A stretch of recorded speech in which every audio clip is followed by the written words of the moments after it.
Today we're going to talk about the visualization practice of compassion and bodhicitta.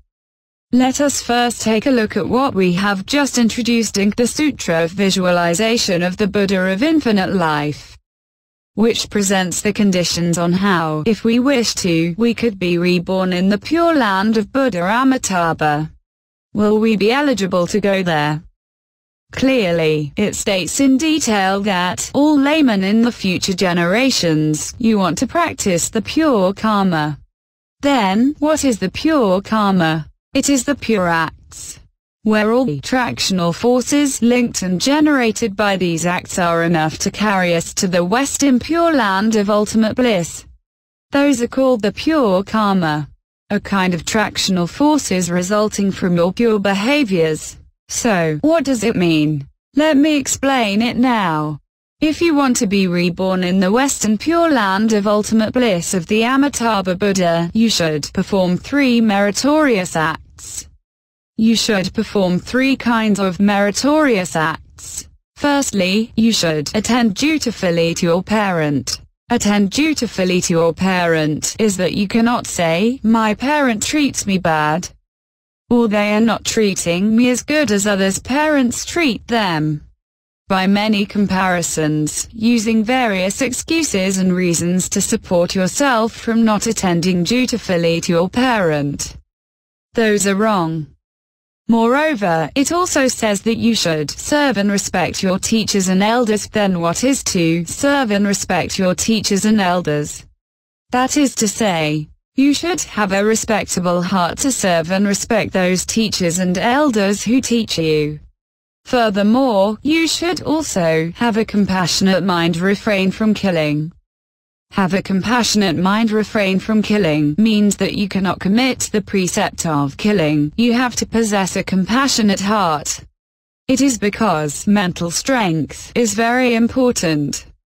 If your mental strength does not have this item, that is, you do not even have a compassionate mind, refrain from killing, which is the minimum requirement, then you will certainly not be able to be reborn in the Pure Land of Buddha Amitabha.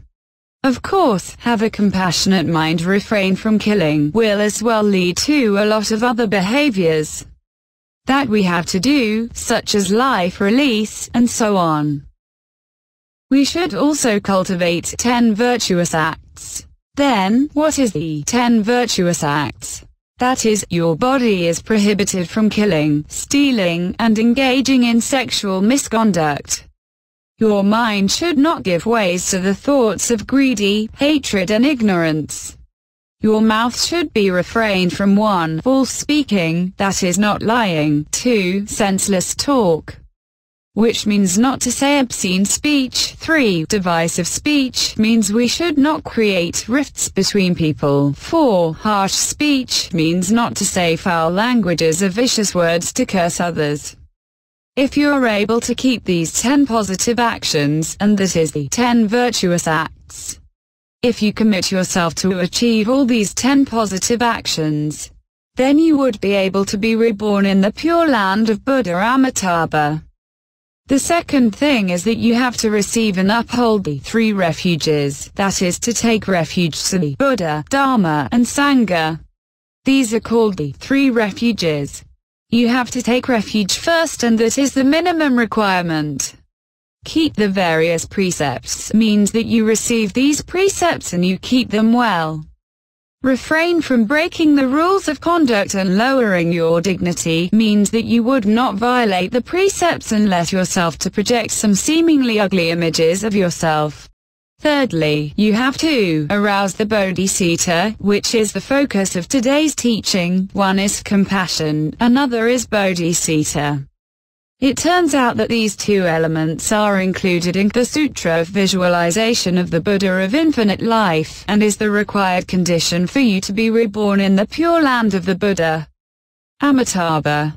You also have to 1. Believe deeply in the principle of causes and effects, 2. Study and recite the Mahayana teachings, 3. Persuade the practitioners to practice.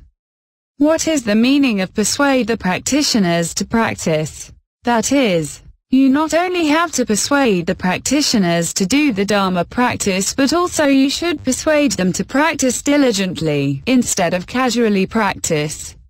If you have done these three things, you will be considered as arousing the Bodhisattva. Then, the Lord Buddha told Vaidehi.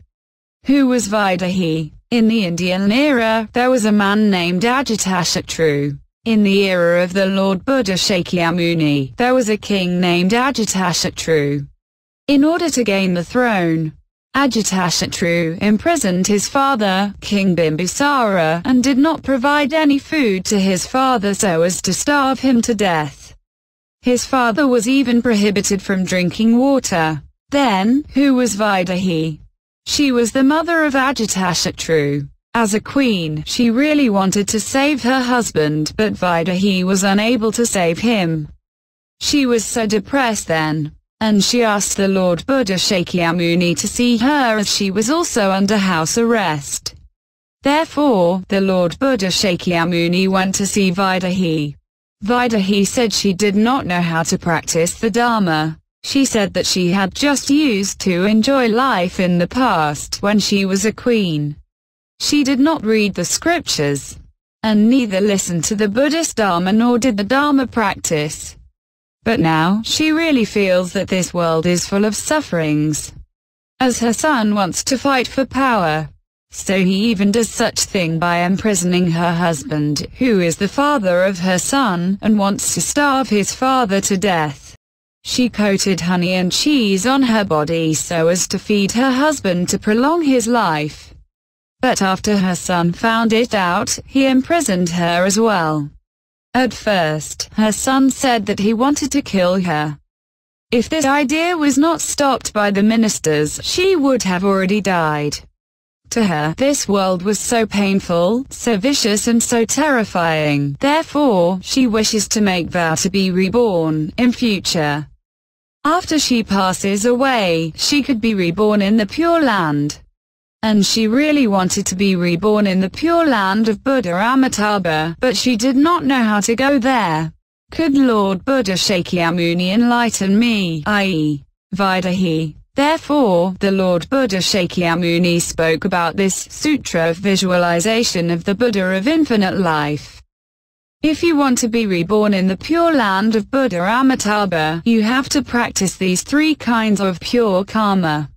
The Lord Buddha said that these three kinds of virtuous deeds are the pure karma and pure causes of the Buddhas of the third worlds, that is, those Buddhas in the past, present and future, whether it is long ago, at present or in the future. That all sentient beings would be able to become Buddha depends on these three things, which serves as one of the most correct causes. If one sows this cause would evolve to the extent that one is able to attain Buddhahood in the future. In the sutra, it mentioned about the compassion and bodhisattva. Are they the same, or are there any difference between them? In fact, compassion comprises two Chinese characters which corresponds to the Sanskrit words meti and karuna, which is mercy and pity. Mercy is giving sentient beings happiness. If you give happiness to sentient beings, then this is mercy. And if you see sentient beings suffer a lot, you relieve them from these sufferings, then this is pity. What is the bodhisattva? In fact, the bodhisattva is also divided into one, the relative bodhisattva, that is what we normally refer to in the world, and two, the absolute bodhisattva, which is the most thorough, the final and complete, and that is the real bodhisattva. Actually, what is the real bodhisattva? It is our Buddha nature. The awareness of the perfect enlightenment, the Buddha nature, to become Buddha, and it is also called the intrinsic nature. Since Bodhisattva is our Buddha nature, and also our awareness. But because when we are born with some bad karmic behaviors in our past lives, and the tractional forces of these behaviors would now trap us in the Saha world to be human beings, If we want to recover the awareness or the Buddha nature, that is the Bodhisattva, and because of that we can become Buddha and liberate from all sufferings. Since if that is the case, all we need to do is to practice the Bodhisattva in order to recover our awareness. So why we divide the Bodhisattva and call it the relative Bodhisattva? It is because we are not able to directly recover the awareness, as we do not have such kind of wisdom and such kind of meditation power. Thus, we need to rely on some steps, one by one, to practice the Dharma, so as to enable us recover this kind of Buddha nature. Therefore, we got to have the relative Bodhisattva. This is a ladder that will lead us to recover the awareness in the future. And how can the relative Bodhisattva be a ladder for us? It can also be divided into two kinds. One is the Bodhisattva of aspiration, and the other is the Bodhisattva of action. So, it has been divided into two.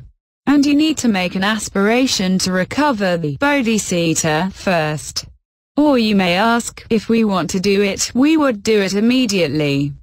And so, why we have to divide it into two? In fact, why do we have to make an aspiration?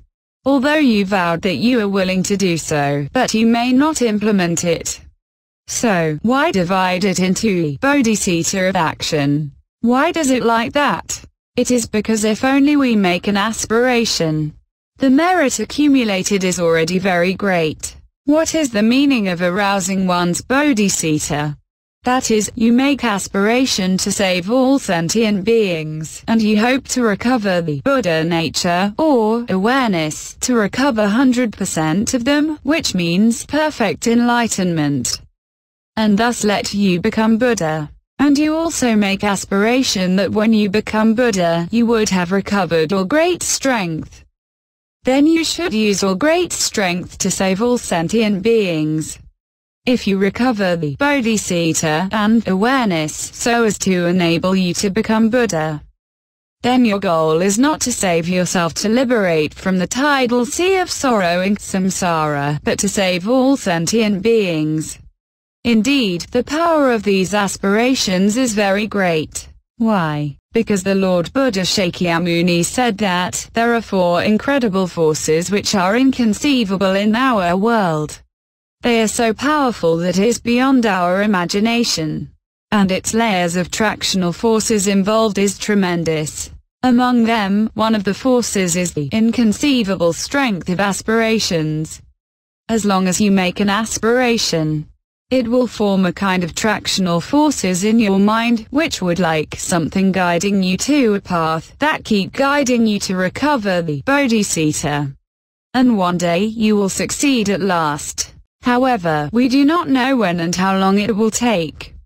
It is the time required that matter. So, it becomes a key consideration for us to choose from different methods of Dharma practice. Indeed, by using different methods, the time required to recover the awareness is different too, some faster while some slower. But the first step for you is to make this aspiration. You got to have a seed first. And that also involves one thing: your aspiration is your own strength, and attractional force will appear in your own mind consciousness. And that is a seed which is the forces of oneself, which is your own strength. In fact, there are many Buddhas and Bodhisattvas in the 3 times, that is the Buddhas and Bodhisattvas in the past, present and future. They had made vows once. Then, what is commitments of vows? The Tibetan Buddhism called it samaya, which is vows or commitments. The power of vows is very strong since the strength of aspiration is inconceivable. Therefore, you cannot make vows in casual. It is because if you make vows but not commit to fulfill it, then you would have interferences and you also violates the vows. In fact, all the Buddhas and Bodhisattvas had made vows that if any sentient beings have just made vows to recover their perfect enlightenment of Bodhisattva to become Buddha. In addition, they are willing to use these great strengths to Buddha to save all sentient beings. If they had made this vow, I refer to all the Buddhas and Bodhisattvas, would certainly help them and let them fulfill their vows. So, it involves the forces from others. That is, the forces from others will appear to help you. Therefore, making aspirations is very good. You have gotten both the forces of oneself and forces from others. Thirdly, it lets the sentient beings, who make the aspirations, able to use the simplest way to get both the forces of oneself and forces from others. Indeed, you do not have to practice but merely make aspirations. Then you have already gotten these two forces. Thus, within the relative bodhisattva, the bodhisattva of aspiration is regarded as one of the most important part. So, the first point is to begin by doing this. The other religion of Buddhism have both taught and explained compassion, which is to give happiness to others and also help others to relieve from sufferings. However, other religion is short of one point, that is, bodhisattva, and that is the Buddha nature. Bodhisattva is indeed awareness, and awareness refers to the awareness of the perfect enlightenment. As other religion does not know this point and thus they are unable to liberate from the control of the three realms and the control of the law of the causes and effects. Only Buddhist Dharma has taught bodhisattva, which is the awareness of the perfect enlightenment. With that, we are able to liberate from all the attractional forces and enter the state of oneness, which is the Dharma realm, and become Buddha. And that is the most difference between Buddhism and other religion. Why say so? You follow the teachings of other religion to practice. You will never be able to liberate from the tidal sea of sorrow in samsara. And why only Buddhism is able to do so? It is because only Buddhism has taught the bodhisattva of the perfect enlightenment. Buddhism has taught compassion and bodhisattva. Other religion has taught compassion too. However, bodhisattva is unique only to Buddhism. By the time we practice, how should we practice it? When practicing, we should practice the bodhisattva of action first. It is because if you make vows, you should take action. What is the bodhisattva of action? The bodhisattva of action is that you have to receive and hold the Dharma of the Bodhisattva precepts. That is, you have to receive and hold the Bodhisattva precepts.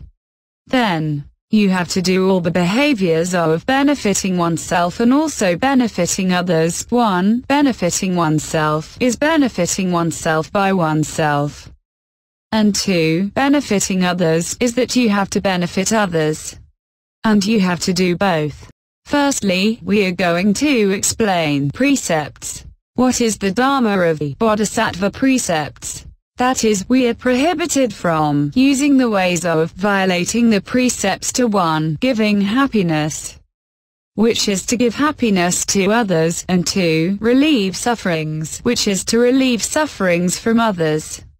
And that is the main difference between other religion and Buddhism. If you practice bodhisattva, you have to receive a kind of precept. With that, you are able to practice and attain bodhisattva, and to recover the perfect enlightenment. And this kind of precept is indeed the bodhisattva precepts. Since other religion hasn't had this practice, therefore when they carry out the act of relieve sufferings, and giving happiness, which is the action for mercy and pity, they often make mistakes and thus violate precepts. Let me give an example for this. For instance, if you see a friend is addicted to drugs, and as he doesn't have money to buy drugs, therefore he suffers a lot and almost gets out of breath. After seeing such kind of sufferings, you feel very miserable, thus you would very much like to give happiness to him. And you would also very much like to relieve his sufferings. So, you are thinking, he does not have money to buy drugs, it would be better for me to give him money to buy drugs immediately such that he could take drugs right away. and thus he could receive happiness at once and you could relieve his sufferings promptly. Nonetheless, in Buddhism, such kind of practice is violating the precepts. Why? It is because you are not helping him thoroughly to quit drug addiction. Instead, you give him money to take drugs and therefore you will only deepen his drug addiction. As a result, he will just sink more deeper and slip even further. In future, when drug addiction attack, his pain will be even more deeper. Hence, you will only increase his sufferings in time to come. As such, it is violating the precepts. There are examples under the same analogy. When looking at some examples given by other religion, you would notice that they focus only on how to give happiness as well as to relieve the immediate sufferings, but they ignore the precepts. Hence they would make some causes. What are the causes? They are the causes of vicious deeds or bad karma, which is one kind of the attractional forces that will interfere this person to continue to go forward and make him to be subjected to karmic retributions in the future, and he will suffer the same pain. Consequently, he would not be able to continue to follow the path of practice. In Buddhism, it worries that sentient beings are compassionate, but they have wrongly done some behaviors of compassion.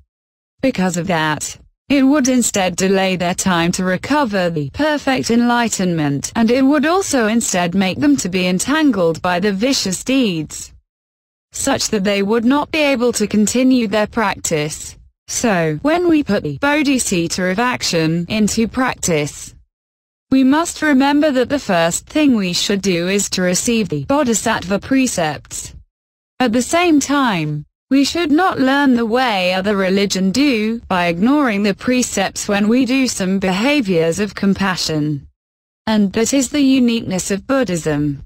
In addition, there is another point which is very important, and many people have explained it wrongly, that when you are carrying out the act of bodhisattva, or saving sentient beings, you should only do the things that benefiting others, which is the things that would benefit others.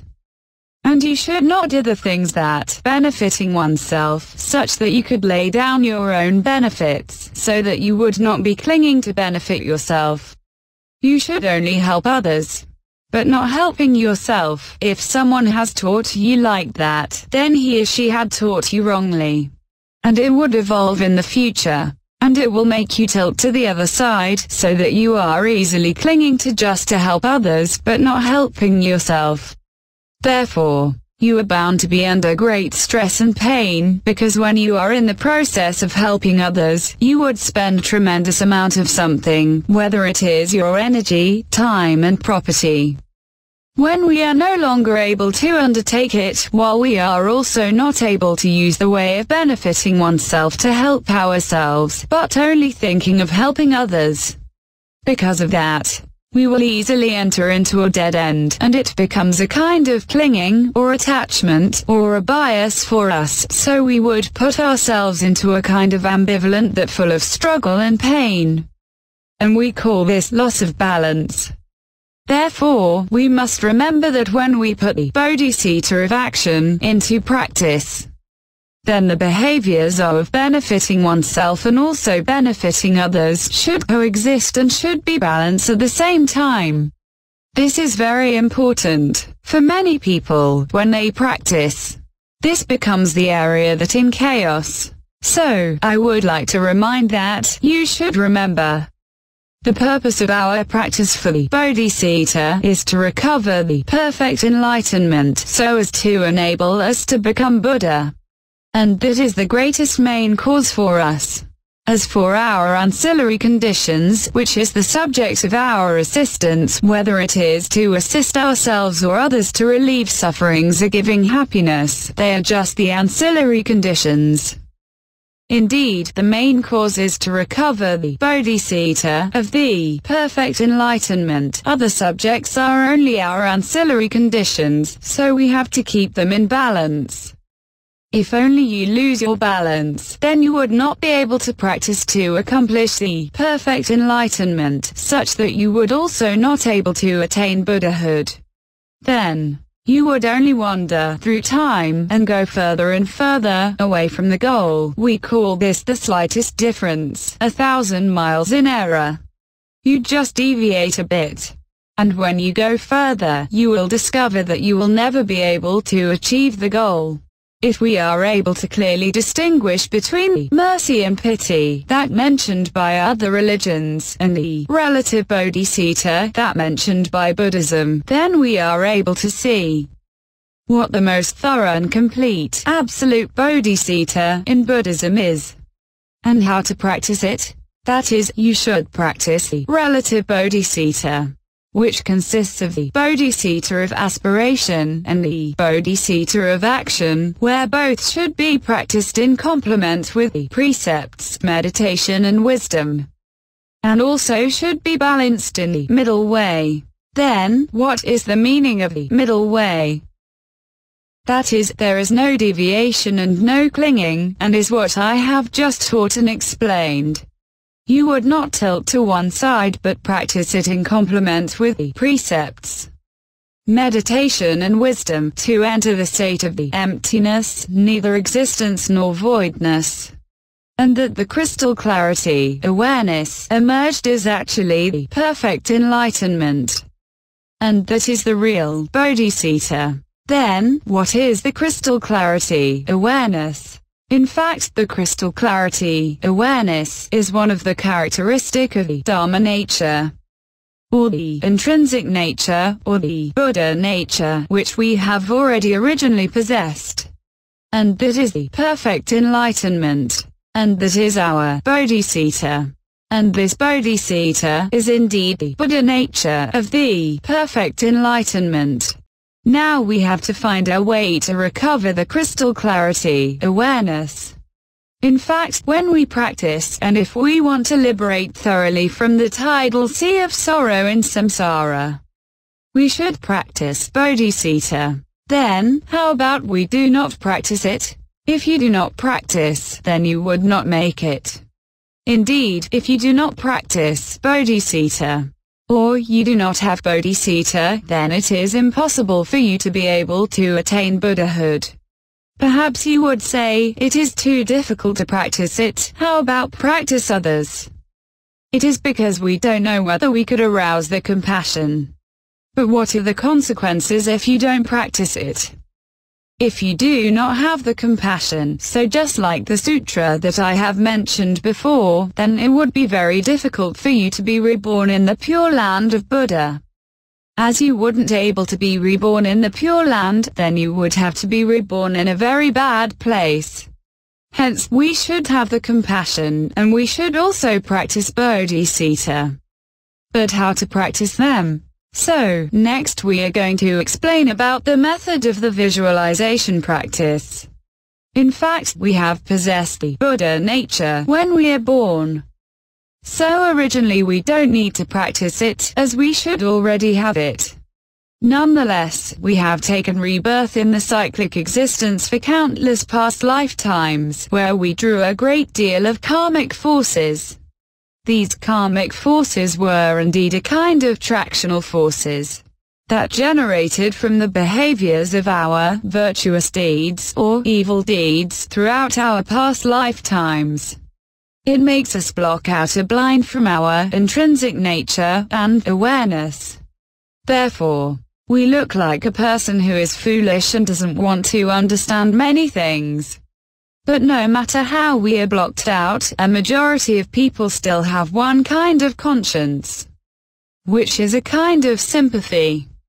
When we see others suffer a lot, naturally we would like to help them. This kind of natural reveal is indeed relieve sufferings, which is the heart of pity. In fact, many people actually have it.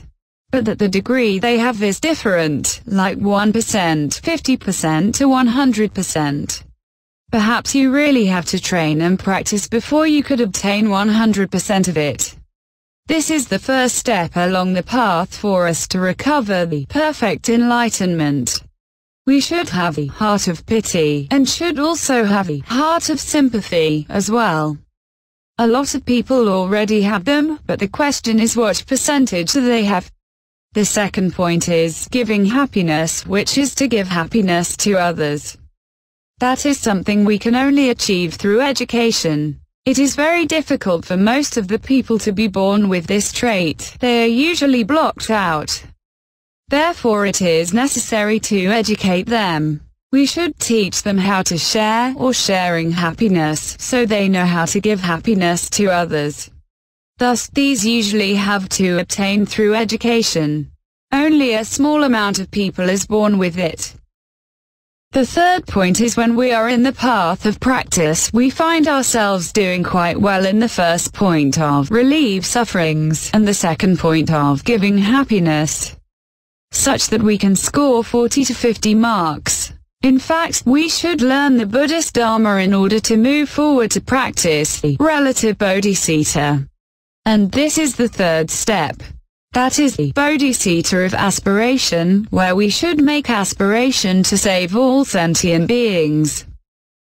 The fourth step is after making aspiration, we must take action. When we implement it, we have to take refuge. If we do not take refuge, we would not be able to be reborn in the Western Pure Land of great bliss. Hence, we must take refuge first. After that, we should receive the Bodhisattva precepts. And afterwards, we have to carry out all the behaviors of benefiting oneself and also benefiting others. And that is the fourth step. Then, the fifth step, we have to learn what is emptiness, neither existence nor voidness. How do we enter this kind of state? Indeed, that is the state of oneness, which lets us liberate from sufferings, leave the three realms, and go to the Dharma realm to attain Buddhahood, so that we are able to liberate from the cyclic existence. Nonetheless, that involves a question. In fact, when we practice bodhicitta, our practice should complement with precepts, meditation and wisdom. However, if our practice is required to complement with precepts, meditation and wisdom, then it wouldn't be that easy. Many people need to make a balance. Actually, how should we practice it? Some people say, we should practice from the first to the fourth point for a start. And then we practice the fifth point. As it is very difficult, that requires us to practice in complement with precepts, meditation and wisdom. There are other people say, since we are born with the Buddha nature, which we possess it originally, then, why we still need to practice the first to the fourth point? We don't need to practice the first to the fourth point, but to practice emptiness directly, right from the beginning. That is to practice the fifth step from the beginning. If you practice and attain it, and you know what is emptiness, and when you are able to grasp it, then you would be able to recover your own perfect enlightenment to become Buddha. So, why we need to practice the first to the fourth point? Since the Vajrayana's teachings said that you can attain Buddhahood in this body, that is to use this body, or attain Buddhahood in this life. So, when you die and leave this body, you could immediately recover the perfect enlightenment to attain Buddhahood. Therefore, you only need to practice the fifth point, emptiness. But what I would like to teach you today, we neither practice the fifth point directly, nor practice all step by step. We also do not practice like that. First practice the first step, and follow by practice the second step. And then the third step, afterward practice the fourth step. No, we do not practice like that. Today I am going to teach you the method of visualization practice, which is to use a visualization practice method to practice all from the first to the fifth point at once. Perhaps someone will refute that. Will it be superficial and produce little results? Is there any other method? Can we really practice it all at once? Will it be simpler if we just practice the fifth point? Now I will explain what are the consequences if you only practice the fifth point. Before I talk about the consequences, I shall first introduce what is entering the emptiness, neither existence nor voidness. You should have already heard of the line stanza from the Heart Sutra, like no old age and death, and no ending of our old age and death, where it seems like there is nothing at all. Indeed, Heart Sutra often tells us everything is nothingness. That is emptiness, where there is nothing at all. Indeed, the true emptiness is neither existence nor voidness. In fact, what is it? In Tibetan Buddhism, there is a great perfection, which is a unique practice only to the Red sect of the Tibetan Buddhism, and it is the supreme Dharma practice for emptiness. In Tibetan Buddhism, even other schools all advocate that this is the highest Dharma practice. So, how to practice emptiness in great perfection? In fact, great perfection is divided into two parts. One is trekcho, means thoroughly cutting through, and the second part is togal, means direct crossing. Let me explain what is trekcho. It means thoroughly cutting through, that is to remove all the doubts for defilements immediately. When you practice emptiness, neither existence nor voidness, and the great perfection, you are able to remove all the doubts of defilements immediately. It is so amazing that you can make it instantly, so it is called trekcho. However, it is based on theory, where it explains and teaches you to understand that principle, and to experience that principle, and that is the actual practice. Yet can we really experience the theory? Yes, we can. However, if you could make use of the experience from the actual practice, it would be even more profound. Therefore, the second one is togal, means direct crossing. What is the meaning of direct crossing? That is, we can detach from the three realms in a split second. Direct refers to a very short period of time, like a split second, which is faster than immediately. Therefore, we can detach directly, at once, instantly and in a split second from the three realms, to enter the Dharma realm, to attain Buddhahood. And that is so amazing. Its actual practice is mainly practicing the light of intrinsic nature. I told you before that intrinsic nature is indeed perfect enlightenment. And the light of intrinsic nature is the manifestation of the light of the perfect enlightenment. And that is the light of intrinsic nature. We originally possess this kind of light of intrinsic nature and we are born with it. But it has been blocked out. Now I am going to introduce the treasury of Dharmadhatu, which is the practice for the essence of oral piths of the great perfection in Tibetan Buddhism. That all of the content of the treasury of Dharmadhatu is to explain the oral piths on how to enter the state of the emptiness, neither existence nor voidness. It belongs to the oral piths of the great perfection. Then, who wrote and edited this commentary? He is a very famous guru master in Tibetan Buddhism, and he was a guru master of the Red sect, who has been regarded as the best guru master in practicing the great perfection. He is Kunkhayan Longchen Rabjam, who compiled the treasury of Dharmadhatu. He compiled it by collecting the oral piths from the 17 Dzogchen Tantras. In fact, what is Tantras? Sutras was compiled by collecting the spoken words from the Lord Buddha Shakyamuni. While for Tantras in Vajrayana, they are not only the collection of the spoken words from the Lord Buddha Shakyamuni, but also the collection of the spoken words from other Buddhas. And both of them had been collected in the Tantras, and they are called Tantras.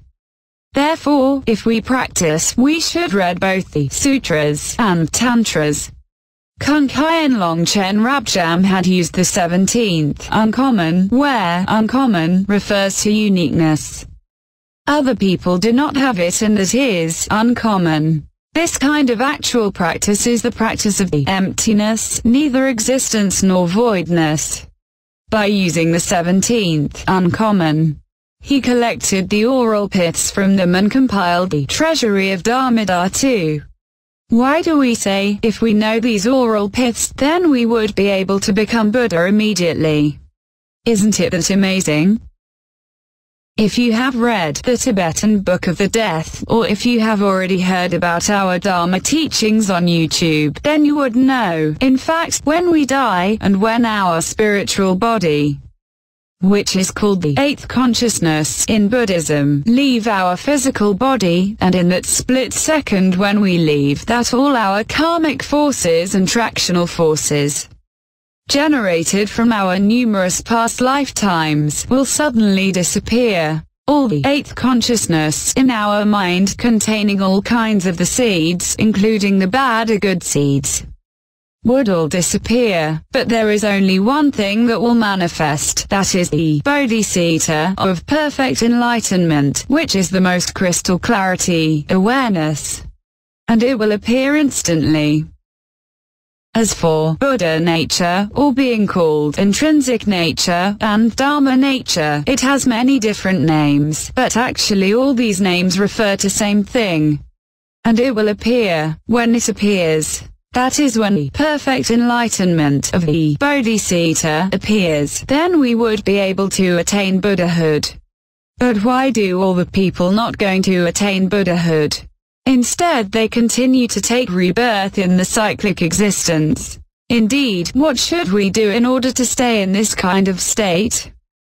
How to stay in the Dharma realm? First of all, we should know what is the Dharma realm. That is, the realm that our intrinsic nature, or Buddha nature, or Dharma nature existed. And that is the Dharma realm. That the state existed in this kind of realm is the state of oneness. If you have watched one of our video lecture on YouTube, Essence of the Heart Sutra, which is the last session in a series of 7 sessions on the Dharma practice of mind training, it explains the essence of the Heart Sutra. A lot of people have made the wrong explanations on the Heart Sutra.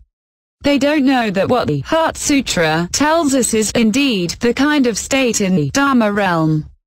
That is the state of oneness. There is only one, which is the state of oneness, and the state of dualistic and or multiplistic does not exist there. Then, what is the state of dualistic and or multiplistic? Let's referring it to a line. When they have 2 points, so it enables a line to be formed by linking the 2 points, and that is already duality. In fact, if they have 2 points, it already becomes the state of dualistic and or multiplistic. For 3-dimensional, it is the state of triallelic and or multiplistic. If we are able to recover this kind of perfect enlightenment, then we would be able to enter the state of oneness, which is the Dharma realm. Hence we are able to stay in the Dharma realm. If you have the ability to stay and always keep oneself to retain in the state of oneness, then we will not go back to the cycle of karmic existence, samsara. That is, we will not fall from the Dharma realm back to the 3 realms. Then, what is the 3 realms? The 3 realms refers to 3 realms. These 3 realms are 1. The desire realm, in which now we are staying, the realm full of desires. 2. The form realm is the realm where the material is very sparse, and where we often mention the realm of heavens. And 3. The formless realm is the realm where there is no substance. Not even a sparse substance existed, and it just has consciousness, but the consciousness there falls into confusion, or is not in the state of crystal clarity. Therefore, if you are trapped there, i.e. the formless realm, then you would not take rebirth in the cyclic existence, samsara, and you just stay there. Nonetheless, By the time you lose your meditation power, then you would be dragged down from the formless realm instantly, and you would link up with substance to take rebirth in the cyclic existence. But that kind of taking rebirth in the cyclic existence is quite miserable, as that kind of taking rebirth in the cyclic existence is too sudden, and you don't have any preparation. So you would link up with attractional forces of the evil deeds or bad karma. Thus, for those who get downfall from the formless realm, they would usually end up falling to the 3 lower realms, namely the realm of hells, realm of hungry ghosts, and realm of animals, and that would be very miserable. Indeed, these 3 realms, i.e., desire realm, form realm and formless realm, are full of attractional forces that trap us, and all these belong to the state of dualistic and or multiplistic. So, the purpose of our practice is to enable us to recover back to the state of oneness. But some people say that Buddhist Dharma is too deep and too difficult. So how can we easily recover back to the state of oneness, of the perfect enlightenment? There is a method in the Vajrayana's teaching. For example, when you die, actually everyone would recover the perfect enlightenment when we die. Indeed, every sentient being would at least have a chance to do that when they die. If someone practices very well, often practices in remote mountains, and sit for meditation for a very long time, and when they have been settling in meditative stabilizations, and if they are able to enter into a meditative state, and sometimes, all of a sudden, they would be able to enter the state of oneness. If one is able to enter the state of oneness, and one could stay there, and keep holding on it, and when one is able to stay there and do not get downfall, then one is able to attain Buddhahood. Whether you have practiced or not, when you die, all you need to know is that Dharma realm is there. If you have read the Heart Sutra, and once you have entered that state, you know that is the state described in the Heart Sutta, and that is the state of oneness, where there is nothing at all. As long as I am able to grasp the essence of the oral piths, or the essence on how to stay in the Dharma realm, then I would be able to attain Buddhahood. That is, if I have practiced, and when I am at the meditative state, perhaps sometime I am able to enter that kind of state as well. However, at times, I could not keep holding on it and I would leave that kind of state. But I have gotten that experience. I already clearly know what the state of oneness is, and how it feels like. If only I am able to enter that state, I know that is the Dharma realm, so I would clear up my mind immediately and enter the state of emptiness. As such, I would be able to stay there. Indeed, whether we have practiced or not, we all have to learn one thing, that is to learn the Heart Sutra, so that we learn what the Dharma realm is, what the state of oneness is, and what kind of state it is. As long as, when I die in the future and enter that state, I would instantly recognize that kind of state. After I have recognized it, I shall never involve the second point. I shall not use my mental strength to give traction to other things again, but I shall immediately enter the state of emptiness. And because of that, I would be able to attain Buddhahood. If I have practiced, and during meditation, suddenly, I am able to enter this kind of state, and I also recognize that state, and I have that kind of oral piths, then I would be able to attain Buddhahood. Hence these oral piths are very important. The Heart Sutra is very important. Nonetheless, as long as you have the wrong interpretation of the Heart Sutra, so you think that there is nothing at all, and thus you would be trapped in the formless realm, and it would be quite miserable. If you do not interpret it wrongly, and that is the oral piths. Why it is named the treasury of Dharmadhatu. And what does it mean as treasure? Because it is a treasure. If you know all the oral piths in it, then you would be able to stay in the Dharma realm, so its name is the Treasury of Dharma Dhatu. And that is the origin of its name. In fact, there are so many oral piths in it. When we practice the method of the visualization practice, and if we also know these oral piths, then, because of that, it would be very easy for us to attain Buddhahood. And that is the method of the visualization practice of Bodhicitta that we will teach you. However, I have said that before that you should not just practice this oral pith, but you should practice all from the first point to the fifth point at once. And you should not just practice the first to the fourth point, not that you gradually practice from the first to the fourth point. Why you should not do that? Because it will take you the time of one great Asamkhya Kalpa out of the 3 great Asamkhya Kalpas to just practice the first point. So it takes you the time of at least one great Asamkhya Kalpas to practice and accomplish the first point. Then you need another great Asamkhya Kalpas to practice the second point. Indeed, how long is one great Asamkhya Kalpa? That is, you have to take rebirth in the cyclic existence for many kalpas, and many lifetimes. And it is such a long time that lasts for many hundreds of millions of years, so one great Asamkhya Kalpa is actually such a long period of time that is impossible to count. In fact, it is such a long period of time. Indeed, you would have to take rebirth in the cyclic existence for many 10 of thousands of kalpas.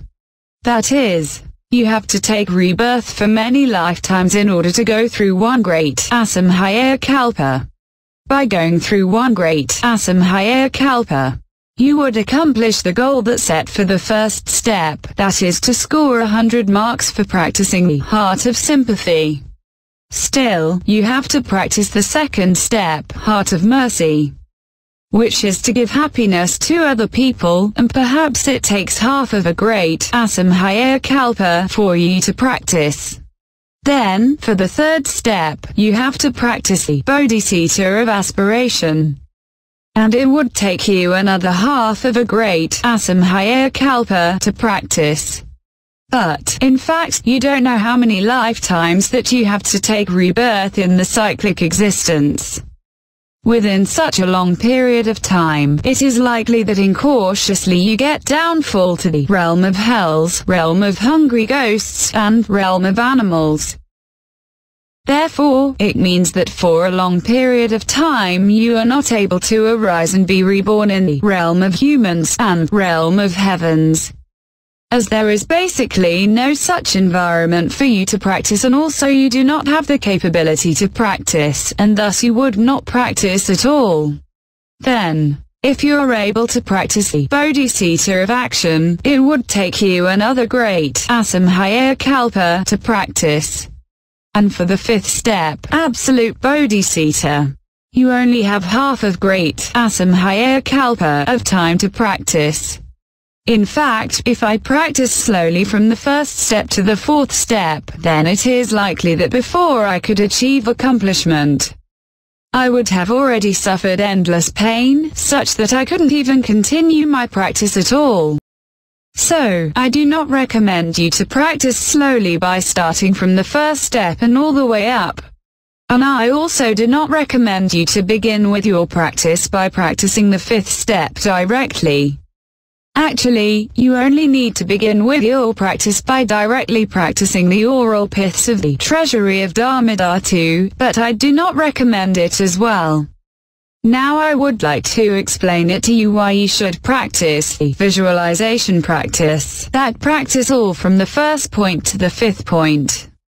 And also why you should not just practice the fifth point. It is possible for some people to practice in this way, i.e. just practice the fifth point. But I would like to tell you that it doesn't work for a large majority of people. It doesn't work for 99% of people. Now I am going to teach the 99% of people the way to practice. That is to practice the visualization practice, that practice all from the first to the fifth point at once. Now I would like to explain that, since a lot of people have mistakenly interpreted the treasury of Dharmadhatu, thus they have gotten into trouble. And the consequence is very horrible, which is beyond your imagination. If now you are unable to attain Buddhahood, you think that you could practice slowly in the future and ultimately you would be able to attain Buddhahood. If this is the case, that's fine. But, in reality, it is very miserable. Before I explain how miserable it is, let me explain first to you why you would have misunderstood these oral piths. His Holiness Jabje Chekcho Sangit Dorje Rinpoche. They had given us 2 copies of the Treasury of Dharmadhatu. At the time, when His Holiness Jabje Chekcho Sangit Dorje Rinpoche taught us the great perfection, he gave us 2 copies of the Treasury of Dharmadhatu. In the 5th section of the Treasury of Dharmadhatu, there is a paragraph, and a large majority of gurus have all interpreted this paragraph wrongly. It just likes the Heart Sutra, where peoples have all explained it wrongly for more than 1,000 years. That all they have explained is the 5 aggregates, the 18th realms. And also, there is nothing at all. So, by following the concept of nothingness, sentient beings have practiced, but unfortunately it has only led them to become insane. Some practitioners of the Chan school, who already become insane, as they have practiced to the point of beholding Buddhas and beheading Buddhas. That is a very bad phenomenon, as they have misinterpreted the Heart Sutra, so it has turned out to be something like that. Then, what happens if one interprets the 5th section wrongly? It is even worse. Let us first take a look at the 5th section, and see why some peoples have misinterpreted it. In fact, it just likes what the Heart Sutra has been misinterpreted, they have misinterpreted the 5th section. The 5th section originally says it like this. That mind itself is the essence of Bodhicitta. That means your mental strength is indeed your awareness and your Bodhicitta. Your intrinsic quality is indeed a kind of awareness, which is the perfect enlightenment of the awareness. The second sentence is no view, no meditation, no conducts to undertake and uphold.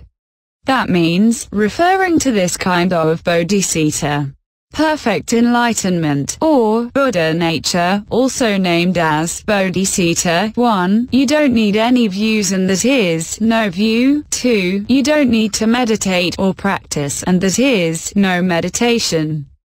And 3. You don't need to undertake conduct for Bodhicitta, and to uphold Bodhicitta, you just do nothing, and that is, no conducts to undertake and uphold. The next sentence is no fruition to achieve, no advance to ascend to the ground, no advance in the grounds, no advance in the paths.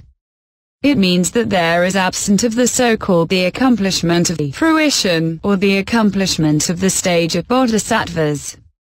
There is no difference among the ascend to the ground bodhisattva, first ground bodhisattva, and second ground bodhisattva. There is just no difference. There is also no difference between the first ground and the 10th ground, and there is also no difference among the 5 paths, and there is just nothing different. No visualization of mandala, no recitation, no stage of completion. It means that you don't need to visualize the mandala. You don't need to visualize the pure land of Buddha Amitabha, where you make an aspiration to go there and you can actually go there, and you don't need to do all these. You also don't need to visualize mandala. There is no need to recite mantras. No need to recite Buddhist scripture verses, no need to recite sutras, and you don't need to do all these, so you don't need to recite. For the no stage of completion, you don't need to practice the completion stage, the development stage, or something, so there is nothing to practice. No authorization of the impalements, no uphold of Samaya. That means there is no authorization for you. Actually, impalement is indeed authorization, which authorize you to practice the yidam practice, or authorize you to do other things, and there is none of all. You also don't need to keep your Samaya. Samaya is indeed the precepts. You don't need to keep any precepts, as there is no precepts at all. The Dharma nature, that is the true nature of phenomena, spontaneously present and pure. That means originally you have possessed this Dharma nature, where originally it's spontaneously present, so there is nothing to practice beyond and released from the law of the causes and effects by occasion, gradual accumulated and diligently practice. That means you have gone beyond and have released from this kind of law of the causes and effects that you occasionally possess, or gradually accumulate, or diligently practice, such as you think you should plant virtuous cause, so that you would get the virtuous retributions to enable you to be reborn in the pure land of Buddhas. And you also think you should not plant the vicious causes, if not, you would be reborn in some bad places. In fact, you are able to keep away from this law of causes and effects, so there is no need for you to care about them. As a result, you would not care about the causes and effects. Indeed, many people have misinterpreted it. They think that it is so good for them to practice bodhicitta and emptiness. And if they practice the great perfection, then there is no need for them to practice at all. In addition, they don't need to keep precepts, and that is really good. Hence, they can do anything they want. And the best thing of all is that they can do anything and they won't be affected by the causes and effects. So, they think that it is extremely good to practice the great perfection. But, indeed, they have interpreted it wrongly. Those gurus have misinterpreted this paragraph, therefore they have also taught the same thing, which is wrongly interpreted, to their disciples. It just likes the misinterpretation of the Heart Sutra. They explain that there is just nothing at all, so if you would like to enter the state of emptiness, you should visualize that there is nothing at all. But they would actually guide you to be trapped in the formless realm. Since these gurus have taught their disciples that there is nothing at all, so it has put their disciples into a crazy state of mind, such that they have done evil things. Actually, the Heart Sutra has taught us the Dharma realm, which is the realm where Dharma nature exists, and is the state of oneness. I am not going to explain it in detail today, but you can watch the following video lecture again. The video lecture, already being uploaded to the Dudjom Buddhist Association TV channel on YouTube, is the Essence on the Heart Sutra, which is the last session in a series of 7 sessions on the Dharma practice of mind training.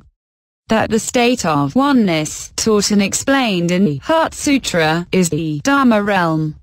Then, what rule does it follow?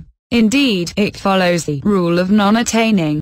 So, when you read the Heart Sutra, you notice it says, because nothing can be attained. Really, it means there is nothing. It often tells us that there is nothing at all. And the reason is because nothing can be attained. And why repeat this sentence for so many times? What this sentence refers to is the Dharma realm, which is the state of oneness, where there is only one, and there is just one point.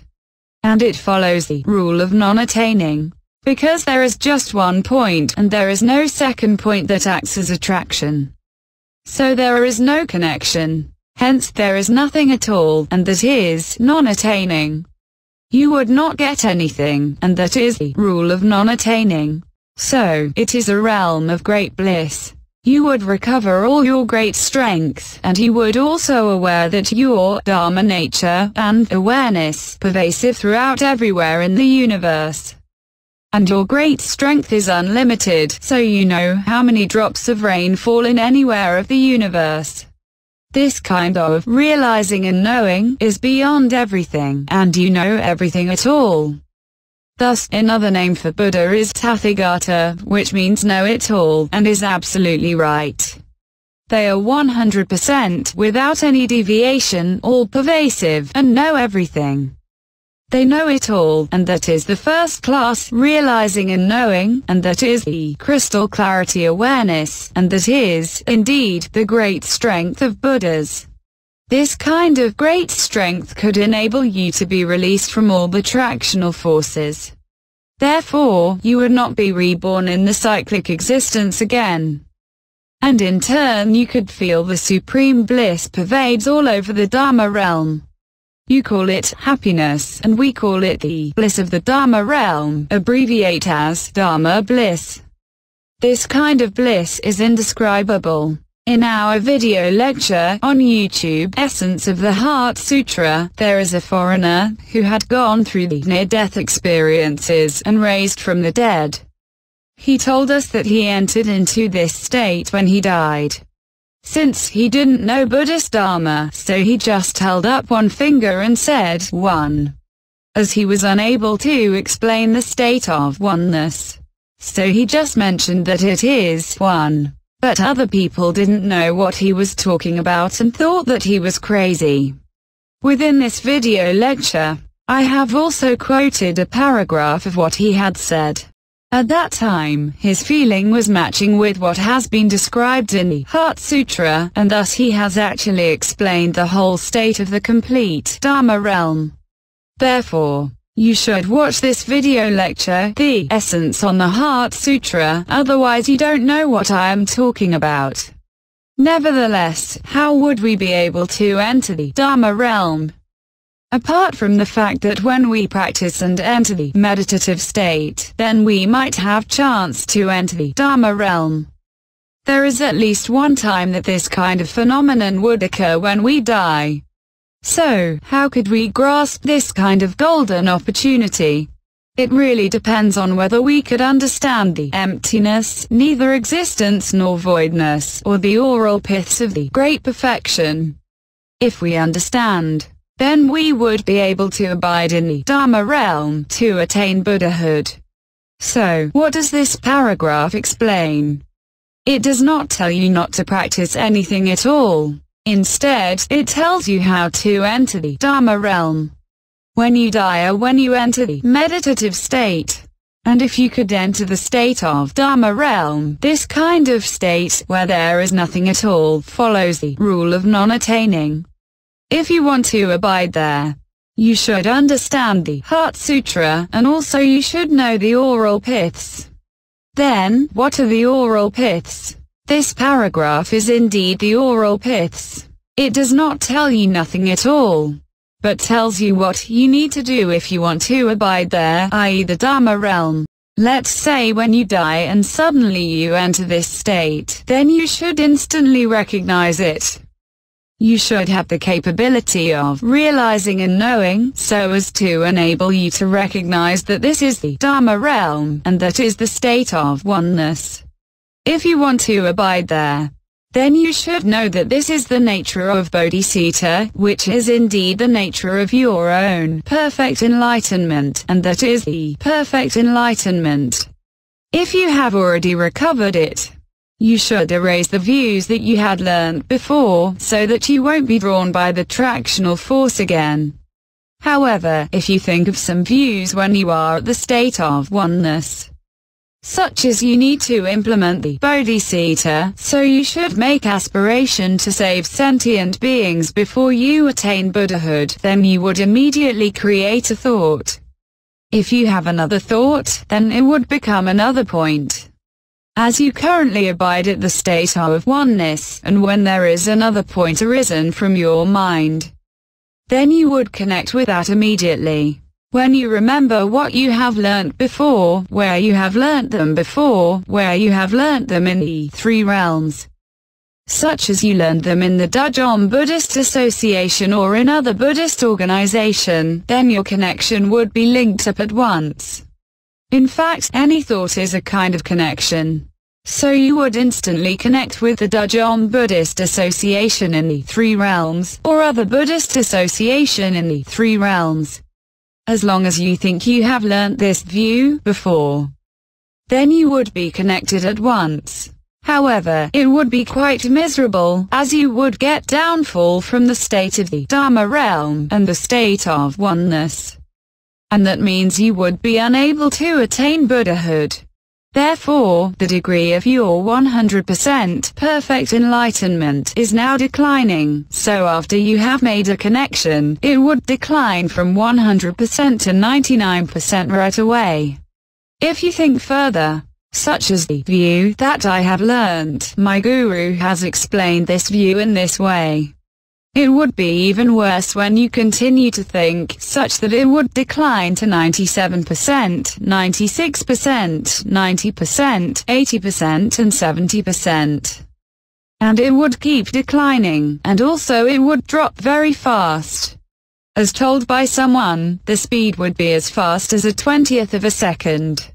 In fact, how would we practice the oral piths of the Great Perfection? When we are still alive, that including myself, my mind, and all the state of tractional forces are still in the Three Realm. So how can I conform to all the law of causes and effects in my daily life? But I should train myself, so when I enter the Dharma realm in the future, I would make use of these oral piths immediately. Hence the treasury of Dharma Dhatu teaches sentient beings that, first, you should remember that once you are able to enter and know that is the Dharma realm, you should immediately remember to keep yourself with no view, so that you don't create any thought. And also you don't think of any views.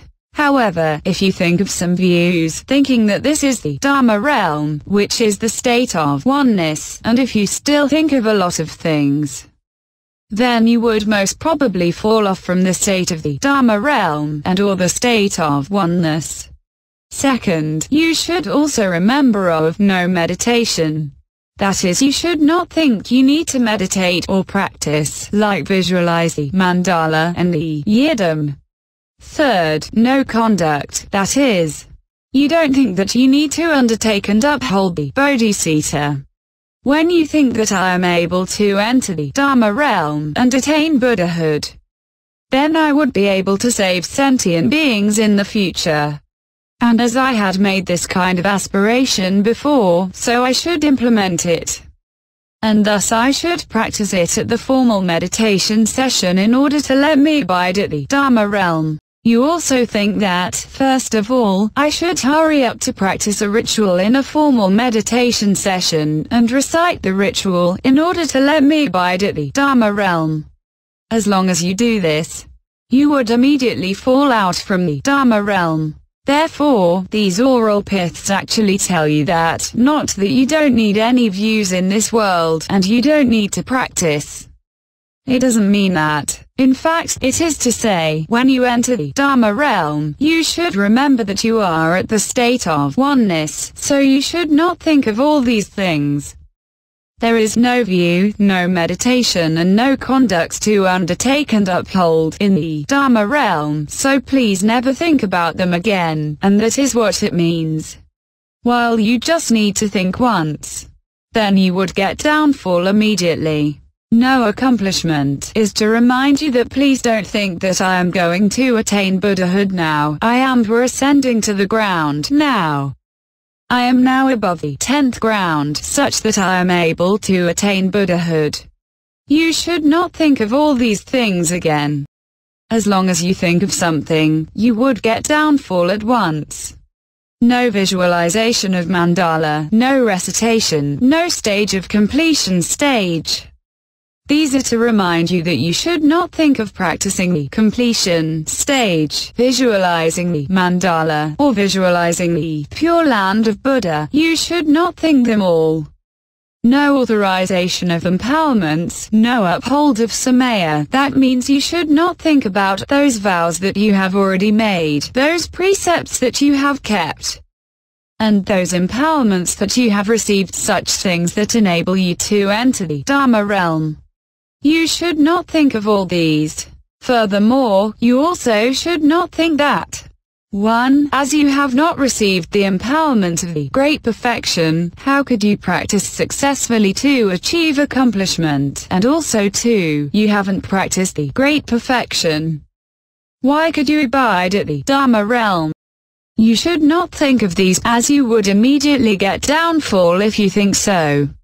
The Dharma nature, that is the true nature of phenomena, spontaneously present and pure. So you should clearly know that now you have already revealed the naturally 100% of the Dharma nature, which is the 100% of the perfect enlightenment of the Bodhisattva. Perfect enlightenment is complete and perfect awareness.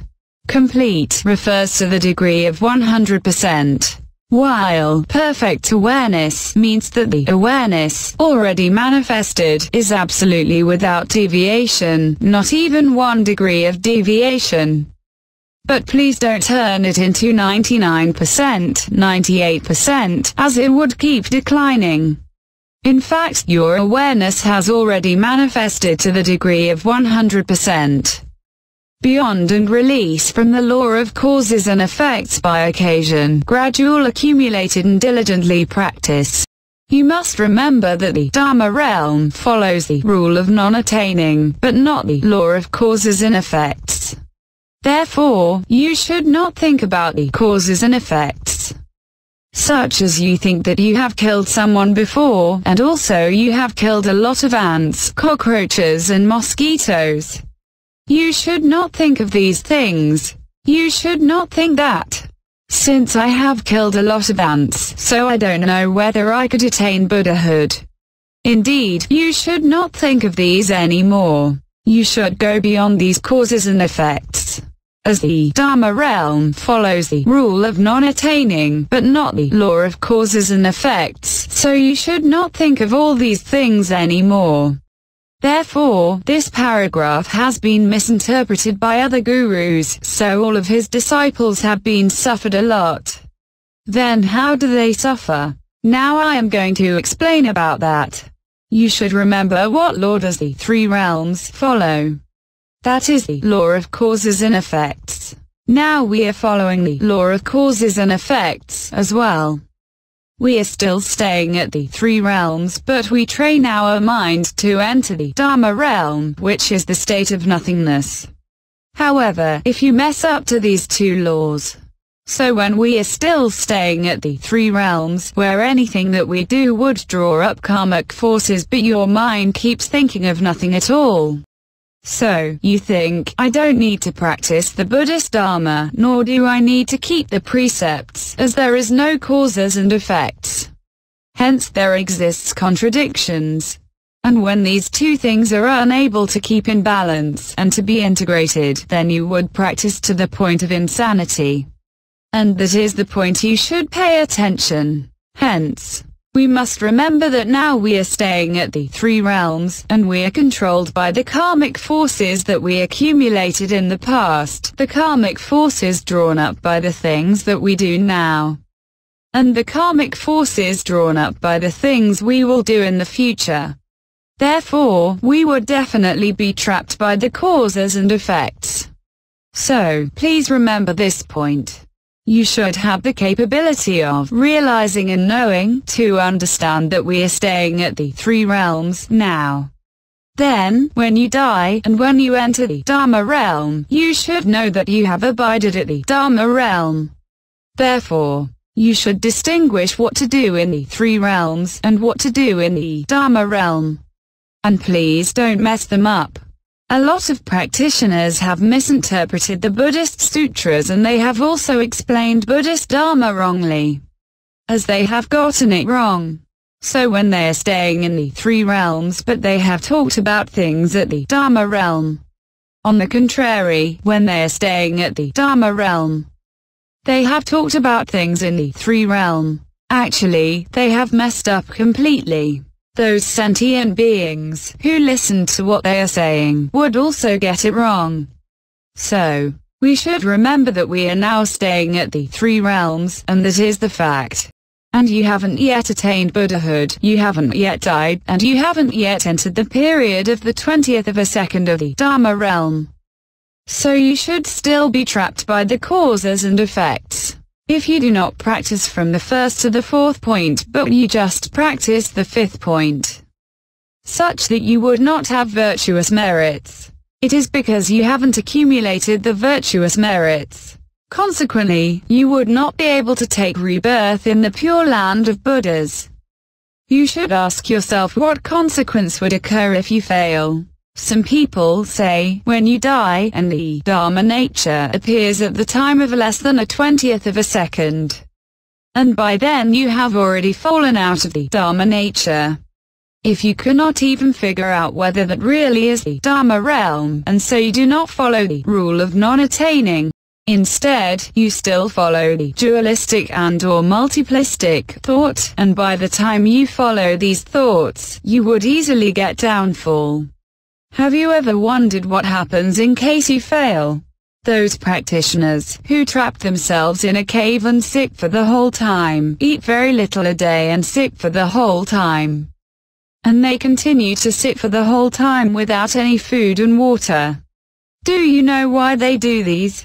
They would like to enter the emptiness, which is the state of the Dharma realm. They try to enter this kind of state, but how many seconds could they abide at this state? Perhaps this time is 2 seconds, next time is 3 seconds, and then next is 4 seconds. Let's say, I could recognize what the state of Dharma realm is. I could also grasp everything that being taught by the Heart Sutra. And I even know that is the Dharma realm, as I had entered into it. So, now I follow the rule of non-attaining, and I have made use of these oral piths such that there is no need for me to practice and visualize at all. Nonetheless, the crystalline clarity awareness should manifest. If you do not have the awareness, then you would be trapped in the formless realm, and eventually you would get downfall. So, please do not think that there is nothing at all. In fact, there still has the awareness.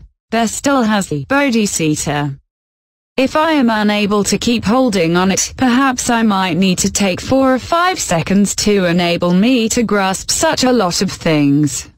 If it just lasts for a 20th of a second, then I am unable to keep holding on it. In fact, those practitioners who trapped in a cave to practice for such a long period of time, so that they are able to keep holding on it for 5 seconds. But for me, since I haven't practiced in a cave for such a long period of time, and therefore I haven't entered into such kind of meditative state, therefore, I could only rely on the opportunity arisen at the time of death, but it just lasts for a 20th of a second. For some people, they may practice well on their daily practice, or they clearly understand the oral piths, thus a 20th of a second is enough for them to keep holding on it. Perhaps some needs to take a longer time, such as 1 second is enough for them to enable them to attain Buddhahood and to abide at the Dharma realm. In fact, have you ever wondered what are the consequences of your failure? Let's say you fail, as you do not practice from the first to the fourth point in your daily practice, and thus you haven't accumulated the causes of virtuous merits in the 3 realms. So, when you get downfall, where would you go? Would you get downfall to the realm of heavens, and take rebirth in the pure land of the Amitabha? Since you haven't practiced from the first to the fourth point, therefore basically you could not even take rebirth in the pure land of Buddhas. Then, would you be able to take rebirth in the realm of humans? It is impossible, as you do not practice even the compassion. So, would you be reborn in the realm of hells, realm of hungry ghosts, and realm of animals? Yes, you would, as you haven't practiced the compassion. It is just simple as that. Because we are abiding at the 3 realm that follows the law of causes and effects. So if you haven't practiced, then you would not have gotten the corresponding fruition. Since you haven't planted such kind of cause, then you would not have such kind of consequence. Hence, this is the reason why you should not merely practice the fifth point, and you should not just sit for practice in a cave. You should remember this firmly. Of course, if you are unable to attain accomplishment in this life, you may sit for practice in a cave again in your next life.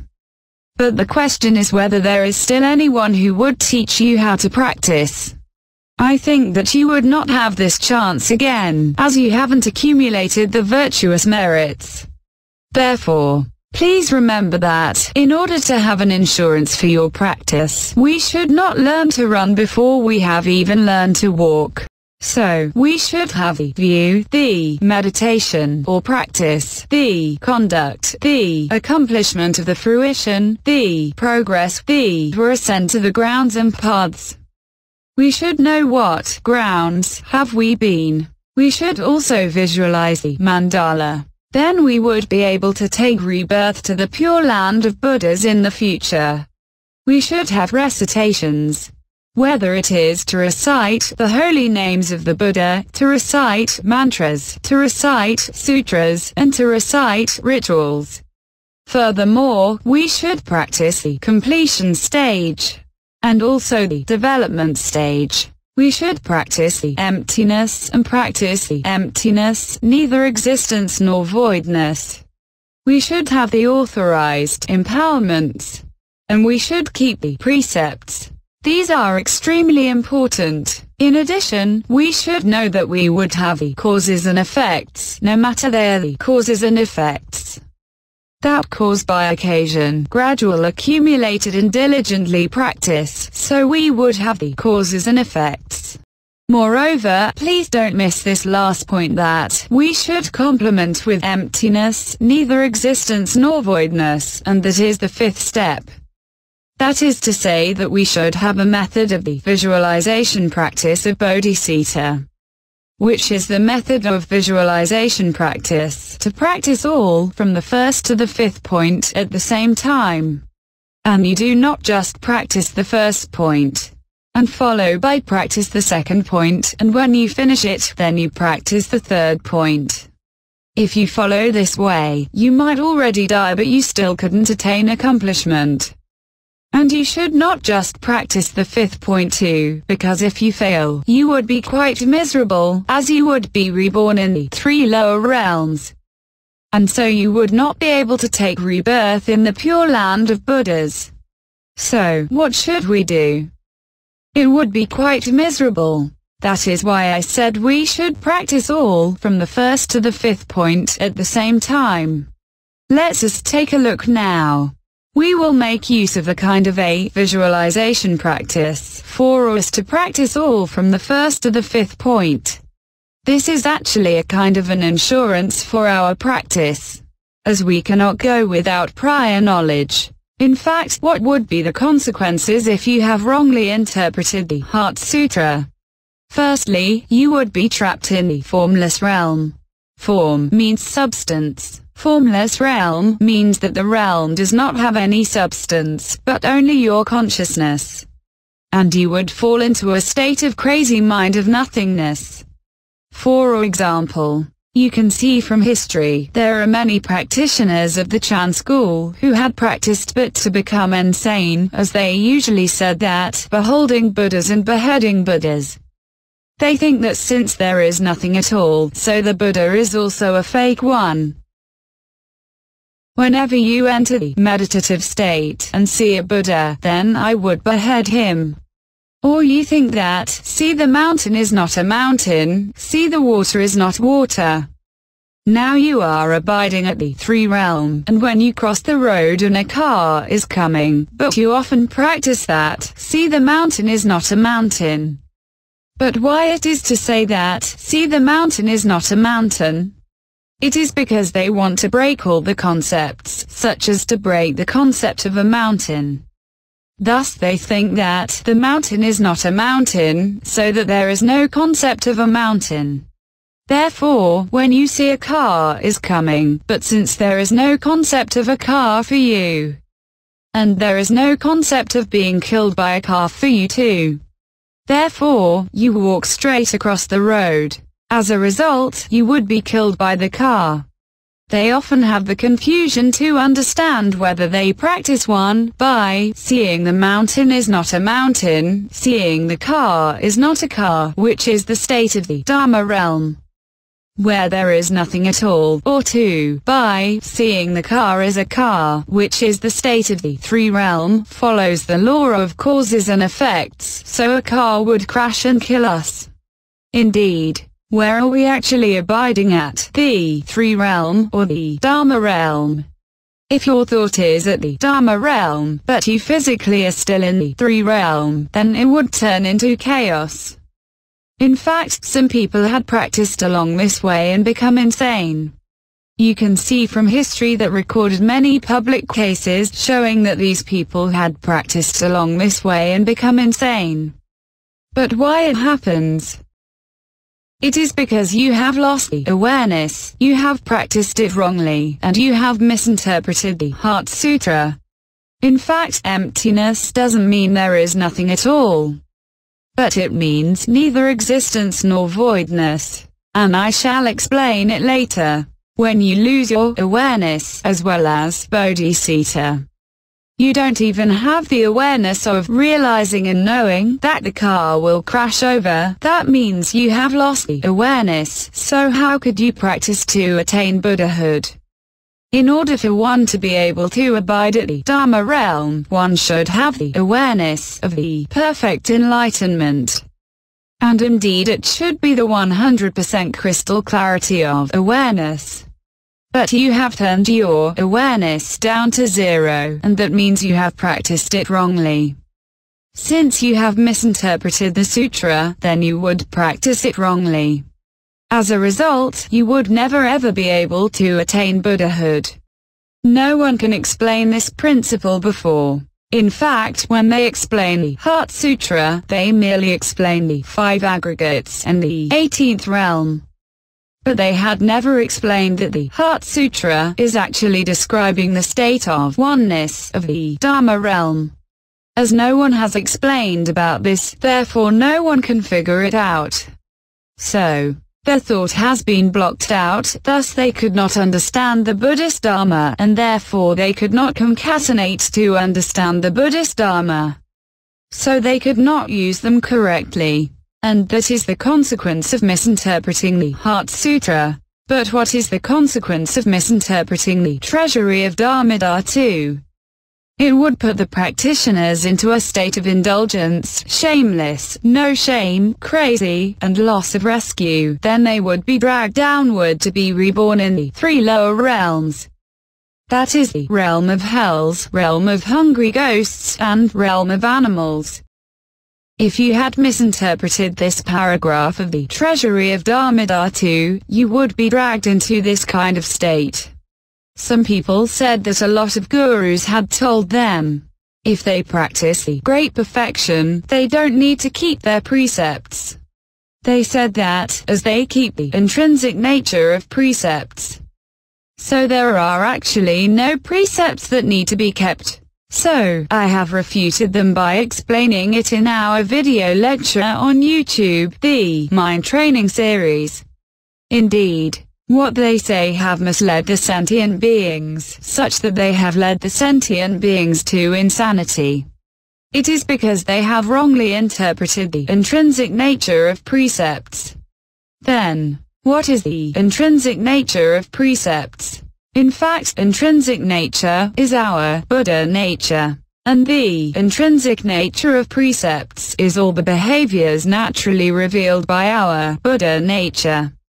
And what we are talking about here is, if you have practiced the great perfection and attained accomplishment, then you would recover your awareness and your intrinsic nature. But the question is how much percentage you would have recovered. If you recover 100% of the perfect enlightenment, then that all your behaviors naturally revealed should conform to the precepts. Basically, you don't need your consciousness to tell yourself whether you would violate the precepts if you do such thing.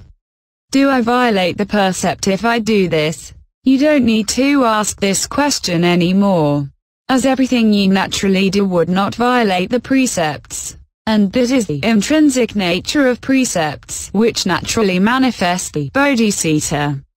Naturally manifest the awareness of the perfect enlightenment. However, they causally say it, no precepts that need to be kept.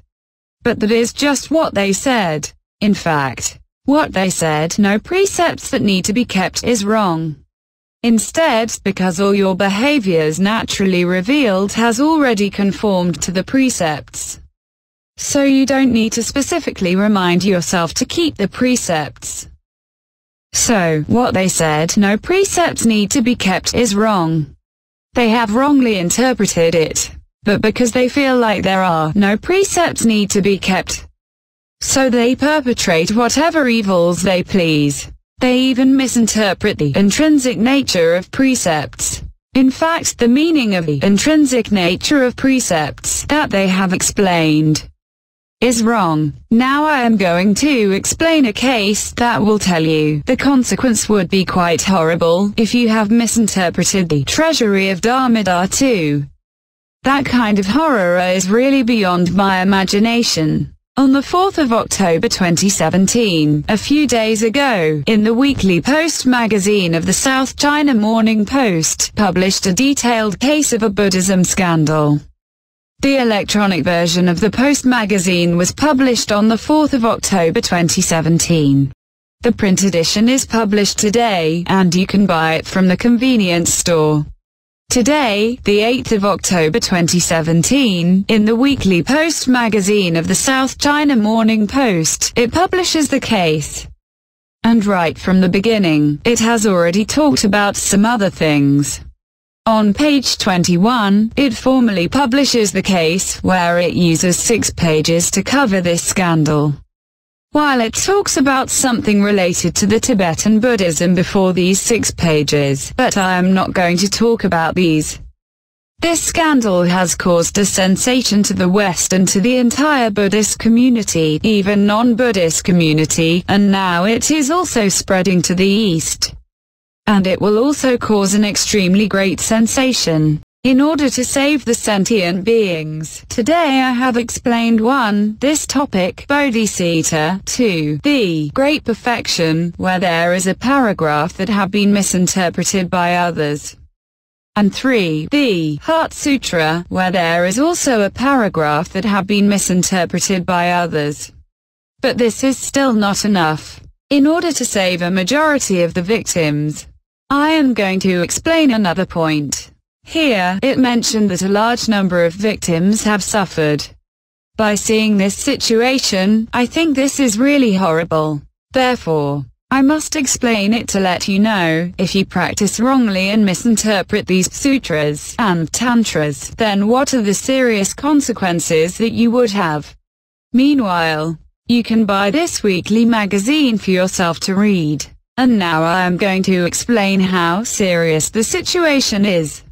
The headline is Buddhism's Bad Boy, The Fall of Sogyal Rinpoche. The Chinese meaning is the bad boy of the Buddhism, the fall of Sogyal Rinpoche.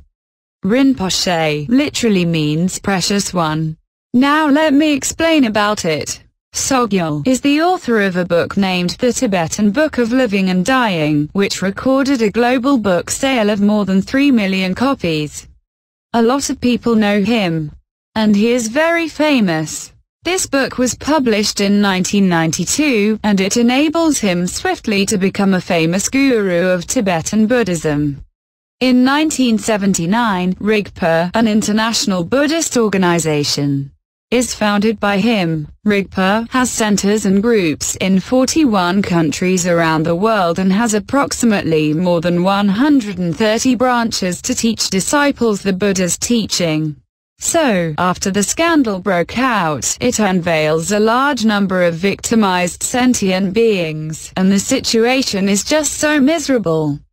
Because of that, on the 14th of July 2017, 8 long-term intimate disciples of Sogyal sent an open letter to Sogyal, and also to around 1,500 disciples of Rigpa. After they issued this open letter, this letter has been swiftly spread throughout the whole world, and thus it has caused an extremely great sensation. based on the report of the weekly magazine and the content of the open letter. I just explain briefly and lightly on some situation, because I don't want to tell these horrible things by myself. Hence, I have omitted some of them, as I feel very horrible.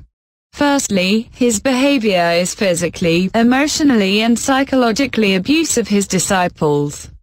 They said that these are their first-hand information, where they had seen it with their own eyes and they had personally experienced it. Many people often see Sogyal abusing his disciples in different ways, such as punching and kicking his disciples, pulling his disciples' hair and ears vigorously, beating up his disciples by using different hard objects, such as back scratcher, a kind of a Chinese tool of scratching itch, wooden hanger, phone, cup, etc. Sogyal often hits his disciples by using readily available hard objects. He even strangles his disciples' neck and hit them against the wall. In addition, he often hits his disciples' head by using thick hardcover books until they fall down to the ground. Consequently, many monks, nuns, lay disciples bled and injured, causing them to have permanent scars. In fact, there are many details about the situation, but I don't want to talk about them. Secondly, he has sexual abuse his disciples.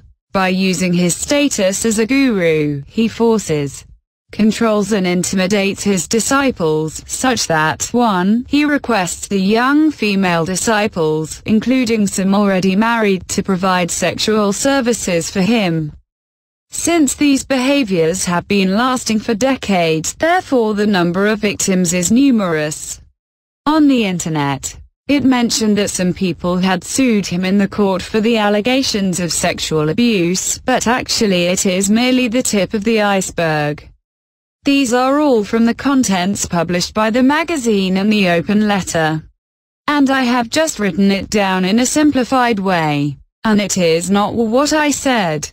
2. The male and female disciples have been requested by Sogyal to take off their clothes so as to let him see their private parts. 3. Even worse, his disciples were ordered to have the wretched sexual behaviors with Sogyal, and they also were asked to provide the photos of their private parts for him. The ellipsis actually means that I do not want to say more about it, so I am not going to talk about it.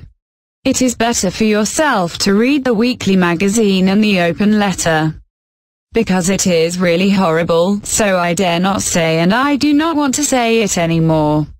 Sogyal also orders his disciples to film the nude photos of his followers and his girlfriends.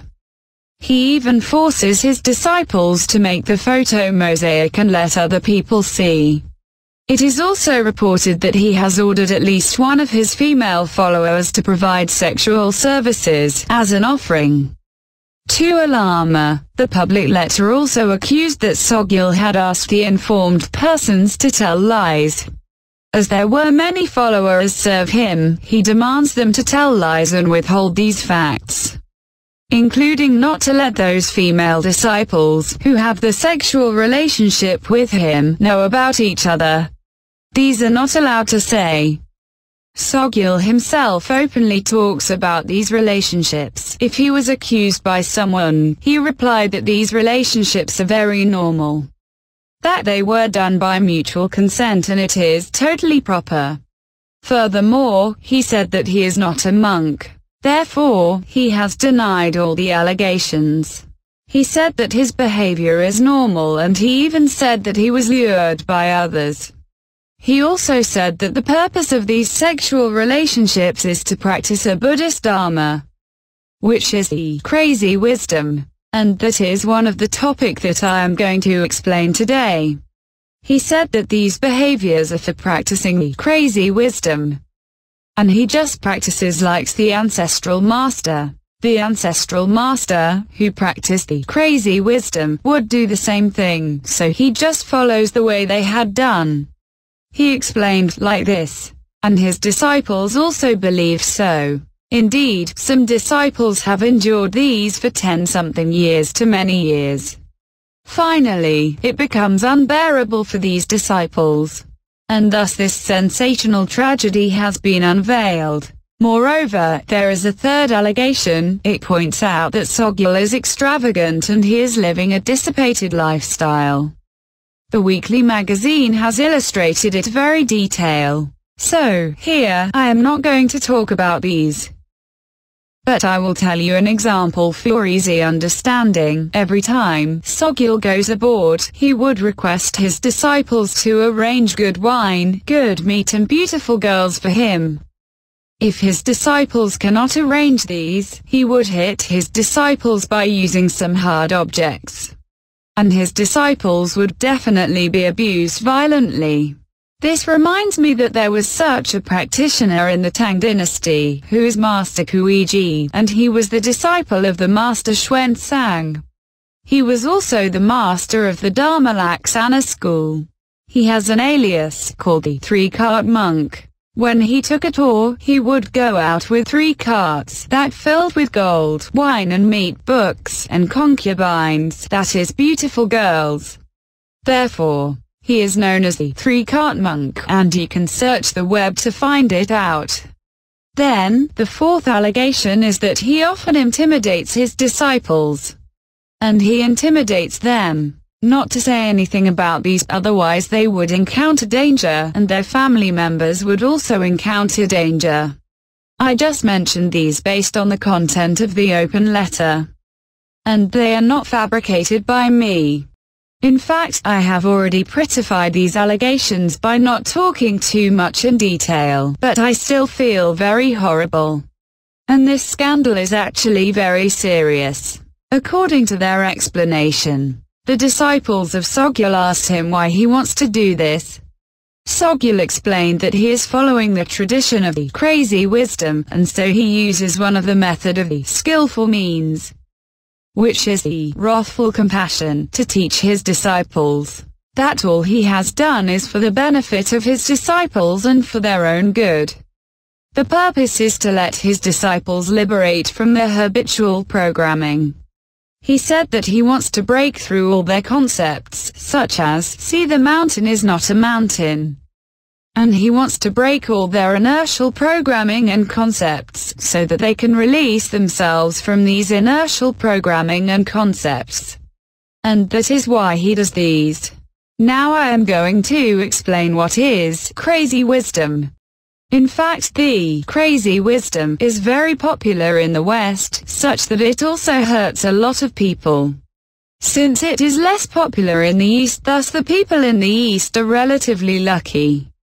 I hope that since it hasn't spread to the East yet, so after my explanation on the crazy wisdom, hopefully no one would practice it. And practitioners would not wrongly practice the idea of emptiness. That is the reason why I would like to explain the Great Perfection. I have already explained the Heart Sutra. But since there are some parts of the Great Perfection have been wrongly interpreted by other persons, and since I haven't explained it yet, so I am going to explain it now. The proponents claim that, for the concept of crazy wisdom, they think that the masters who are indeed the Mahasiddha, or great accomplished one, so they can do all kinds of behaviors. And that means they can do everything they like, but that is not what the layman and ordinary persons can understand, and that is actually part of their practice. They take the case of the founding ancestral master of the White Sect as an example, to explain that all kinds of these crazy behaviors is the necessity of their practice.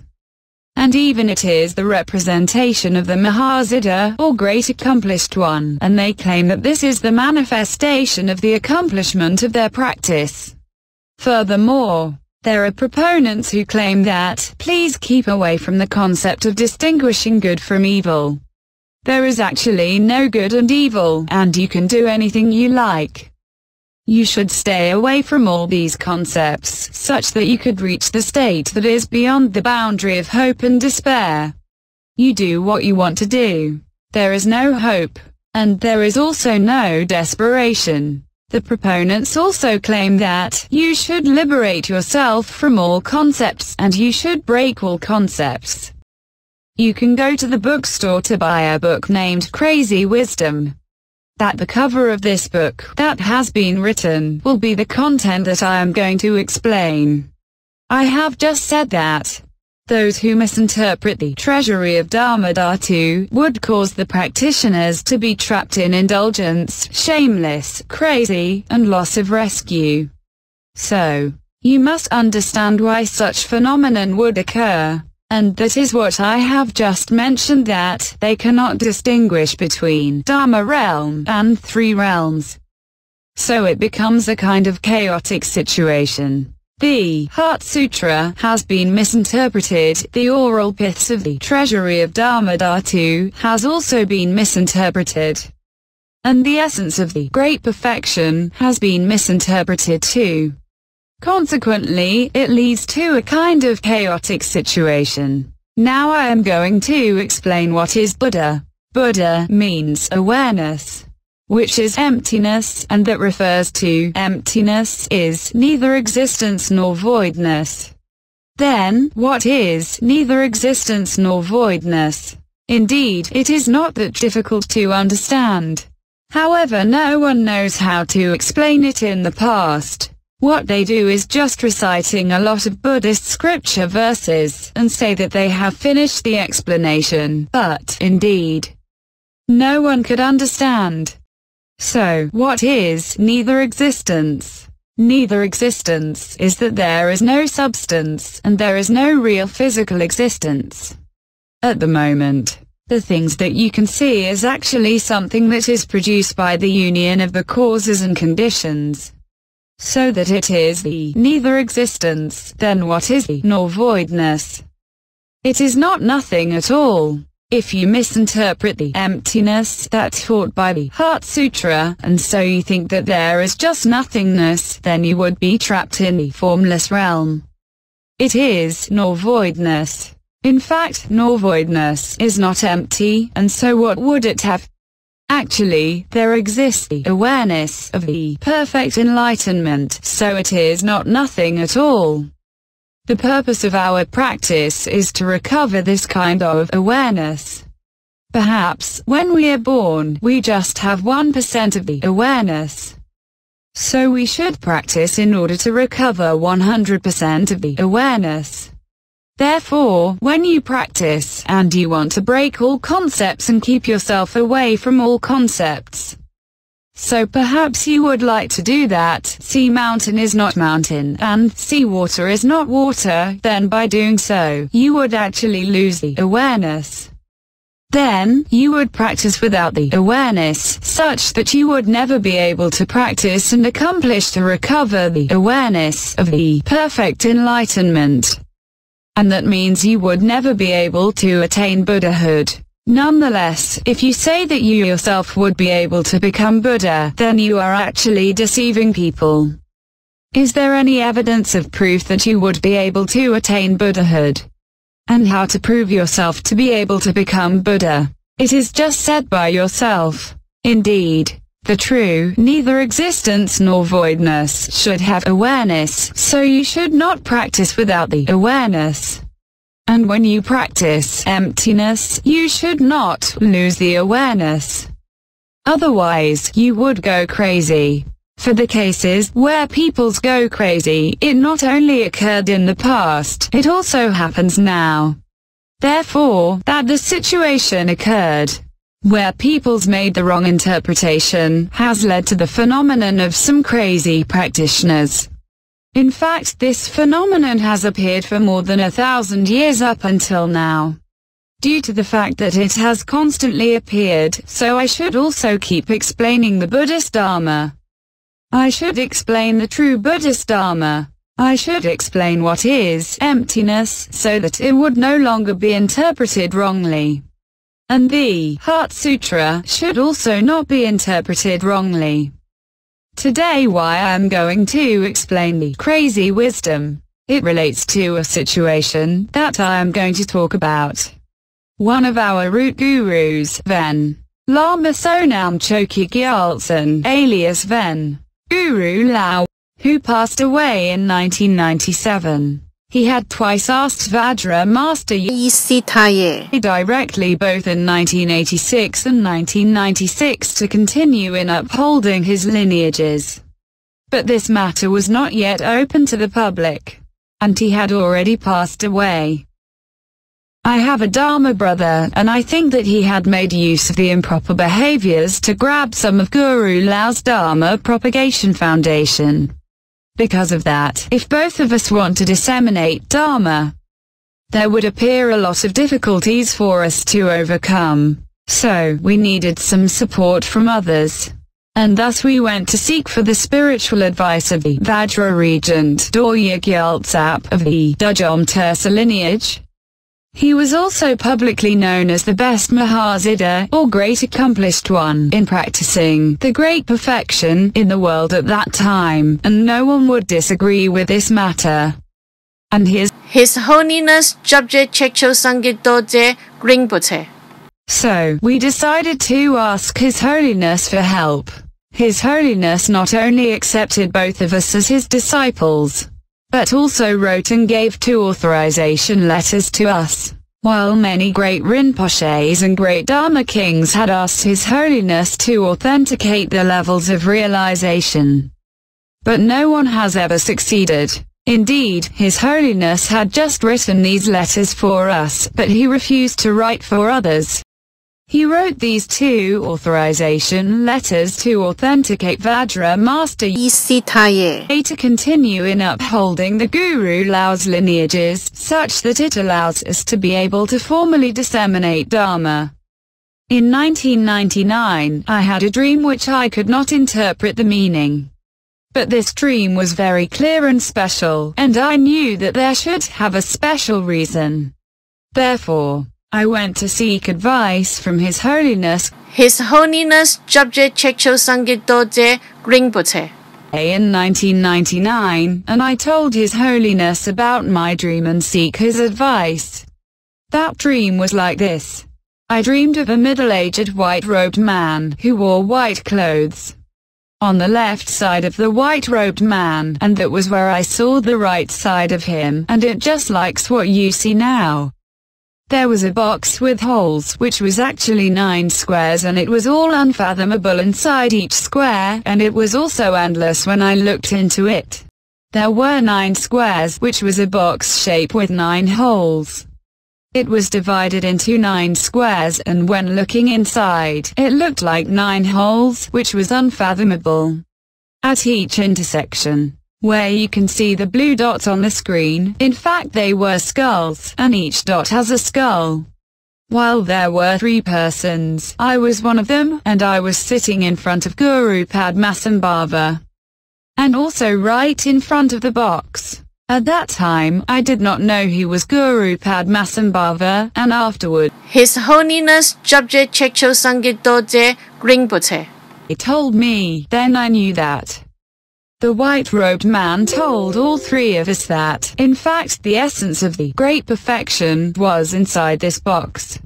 If you want to practice and attain accomplishment, that is to attain the accomplishment of the great perfection, the oral piths were in the box. So, among the 3 of you, those who were able to understand and tell me that what the essence was, then you would attain accomplishment. Therefore, all 3 of us had continuously looked at this box. And I noticed that every square in this box was empty, and there was nothing inside. However, only in the middle square, among the 9 squares, I saw 2 words, which is, not mad. The first thing that I wanted to ask was, why has it written in English, as my English ability is limited? If using English to enlighten me about the great perfection, then I would not be able to understand it. Why does it use English?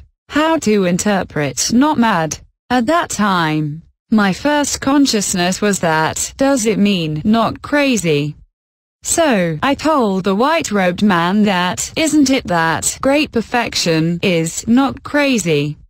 The white-robed man responded in way of smile. But he did not reply to my question. He just looked at me with smile. First, he spoke in Cantonese, so I understood what he said. But what he let me see is in English, and it was not my expertise. Then, I asked him, isn't it not crazy? He didn't reply to me and he just looked at me with smile. At that time, I thought that he might indicate to me that you should think deeply on the meaning, and after you think of it deeply, you will understand. Then, the whole realm of the dream disappeared, just like it hid into a deep place and vanished. So, I sought for the advice about this dream from His Holiness Jabje Chekcho Sangit Dorje Rinpoche, and told His Holiness that I didn't understand it. His Holiness replied, and in fact only His Holiness could clearly explain it. He said that the skulls represent the most primitive Dharma nature. What kind of substance in our physical body that exists in the world could represent the most primitive and represent Dharma nature, since it is necessary for us to practice the Dharma nature, and the most primitive part is indeed our bones. Therefore, the skulls represent the most primitive Dharma nature. Because of that, the skulls appeared at the intersections of the 9 squares.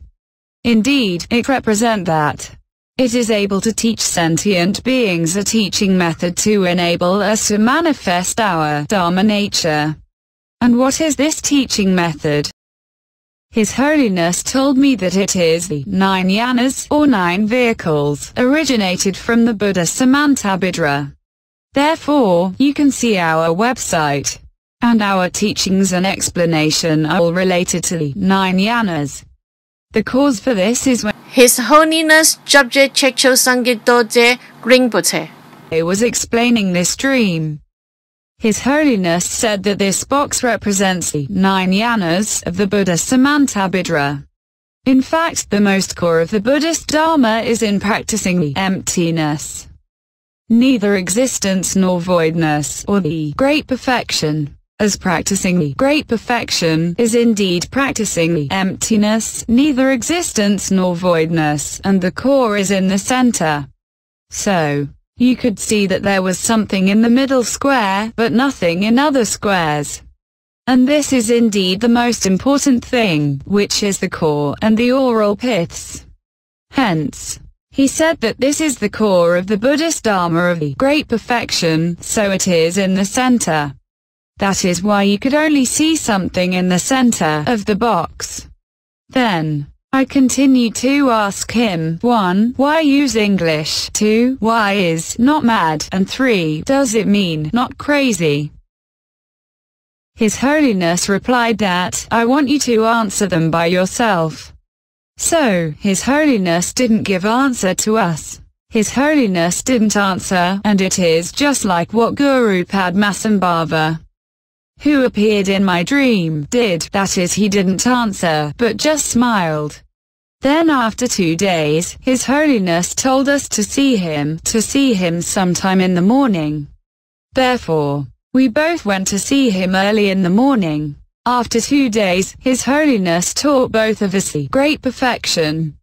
And after the teachings, His Holiness also talked about many things. But I can only disclose one of these, that is, His Holiness gave a prophecy to us. Prophecy is indeed prediction. The prediction is, both of you will make a great contribution to the Buddhist Dharma in the future, and both of you will save a lot of sentient beings. So, I want to transmit the teachings of the great perfection to both of you.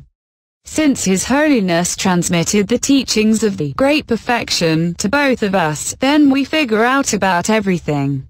Therefore, you would discover that the Buddhist Dharma I explain is very easy to understand and is also crystal clear. Furthermore, I also understand the Heart Sutra.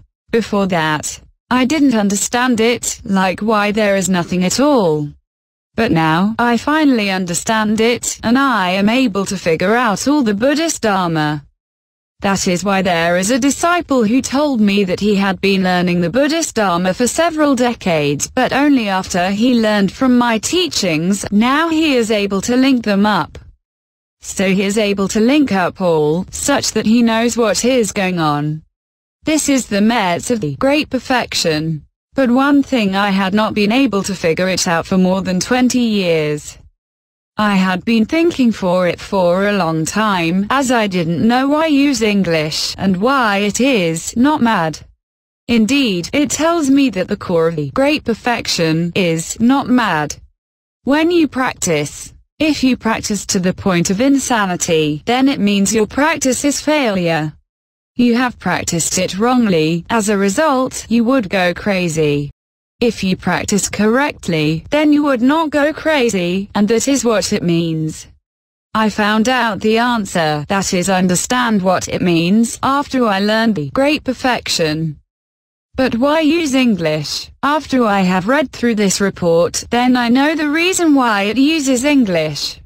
It is because nowadays in the Western countries, since the crazy wisdom is so popular, therefore many people have interpreted it wrongly, and thus they have fallen into an extremely painful situation, because they have been abused by their gurus. And they have been tortured so severe that they become not like a human, with their psychological distorted, and their entire mental strength have been distorted, such that, essentially, it is impossible for them to practice and recover the awareness, as their awareness have been wiped out. In fact, their disciples may originally have 30% or 10% of the awareness, but they have been eradicated completely, down to zero, by these gurus. Hence, their disciples have almost come to the state of insanity. Since if you don't have the awareness, then you would not be able to practice and attain accomplishment. So, this situation is extremely tragic. Indeed, they have distorted the Buddhist Dharma, and thus it would have a huge impact to the propagation of the Buddhist Dharma in the future. Finally, I understand why Guru Padmasambhava gave me such a dream and why His Holiness Jabje Chekcho Sangit Dorje Rinpoche gave us such a prophecy and prediction. Actually, it turns out that we should take this responsibility to explain the true Buddhist Dharma, to explain the true great perfection, and to explain the true emptiness, neither existence nor voidness. In addition, we should take the responsibility to save these sentient beings, so we need to explain the crazy wisdom clearly, such that they would no longer get lost in the crazy wisdom. In fact, there is a set of theories on their crazy wisdom, and it is really important for us to break their theory. By breaking their theory, we could save these sentient beings. Otherwise, as revealing from their allegations that, up to now, they still don't know why, and don't understand why, those who practice crazy wisdom could do something like that, and why they should be abused. They still ask these questions. After reading the report, I feel very sad. Therefore, in order to save these miserable sentient beings, I must speak out this dream. In fact, I intended not to say it out in the first place. But why I openly speak it out now? It is because it involves a guideline from the Guru Padmasambhava. He wants sentient beings to understand clearly that it is not crazy to practice emptiness, to practice the core of the Buddhist Dharma, or to practice the great perfection. Indeed, this is the main point. The purpose of speaking out this dream is to explain the crazy wisdom.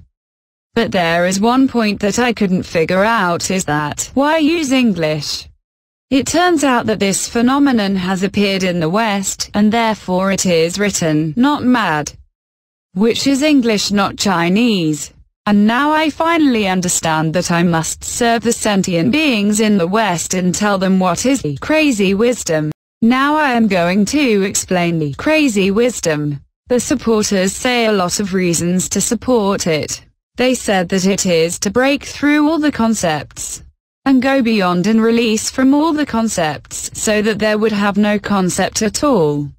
However, that this situation, keeping away from all concepts and breaking through all concepts, would put people into a state of chaos and insanity. Then, what is great perfection?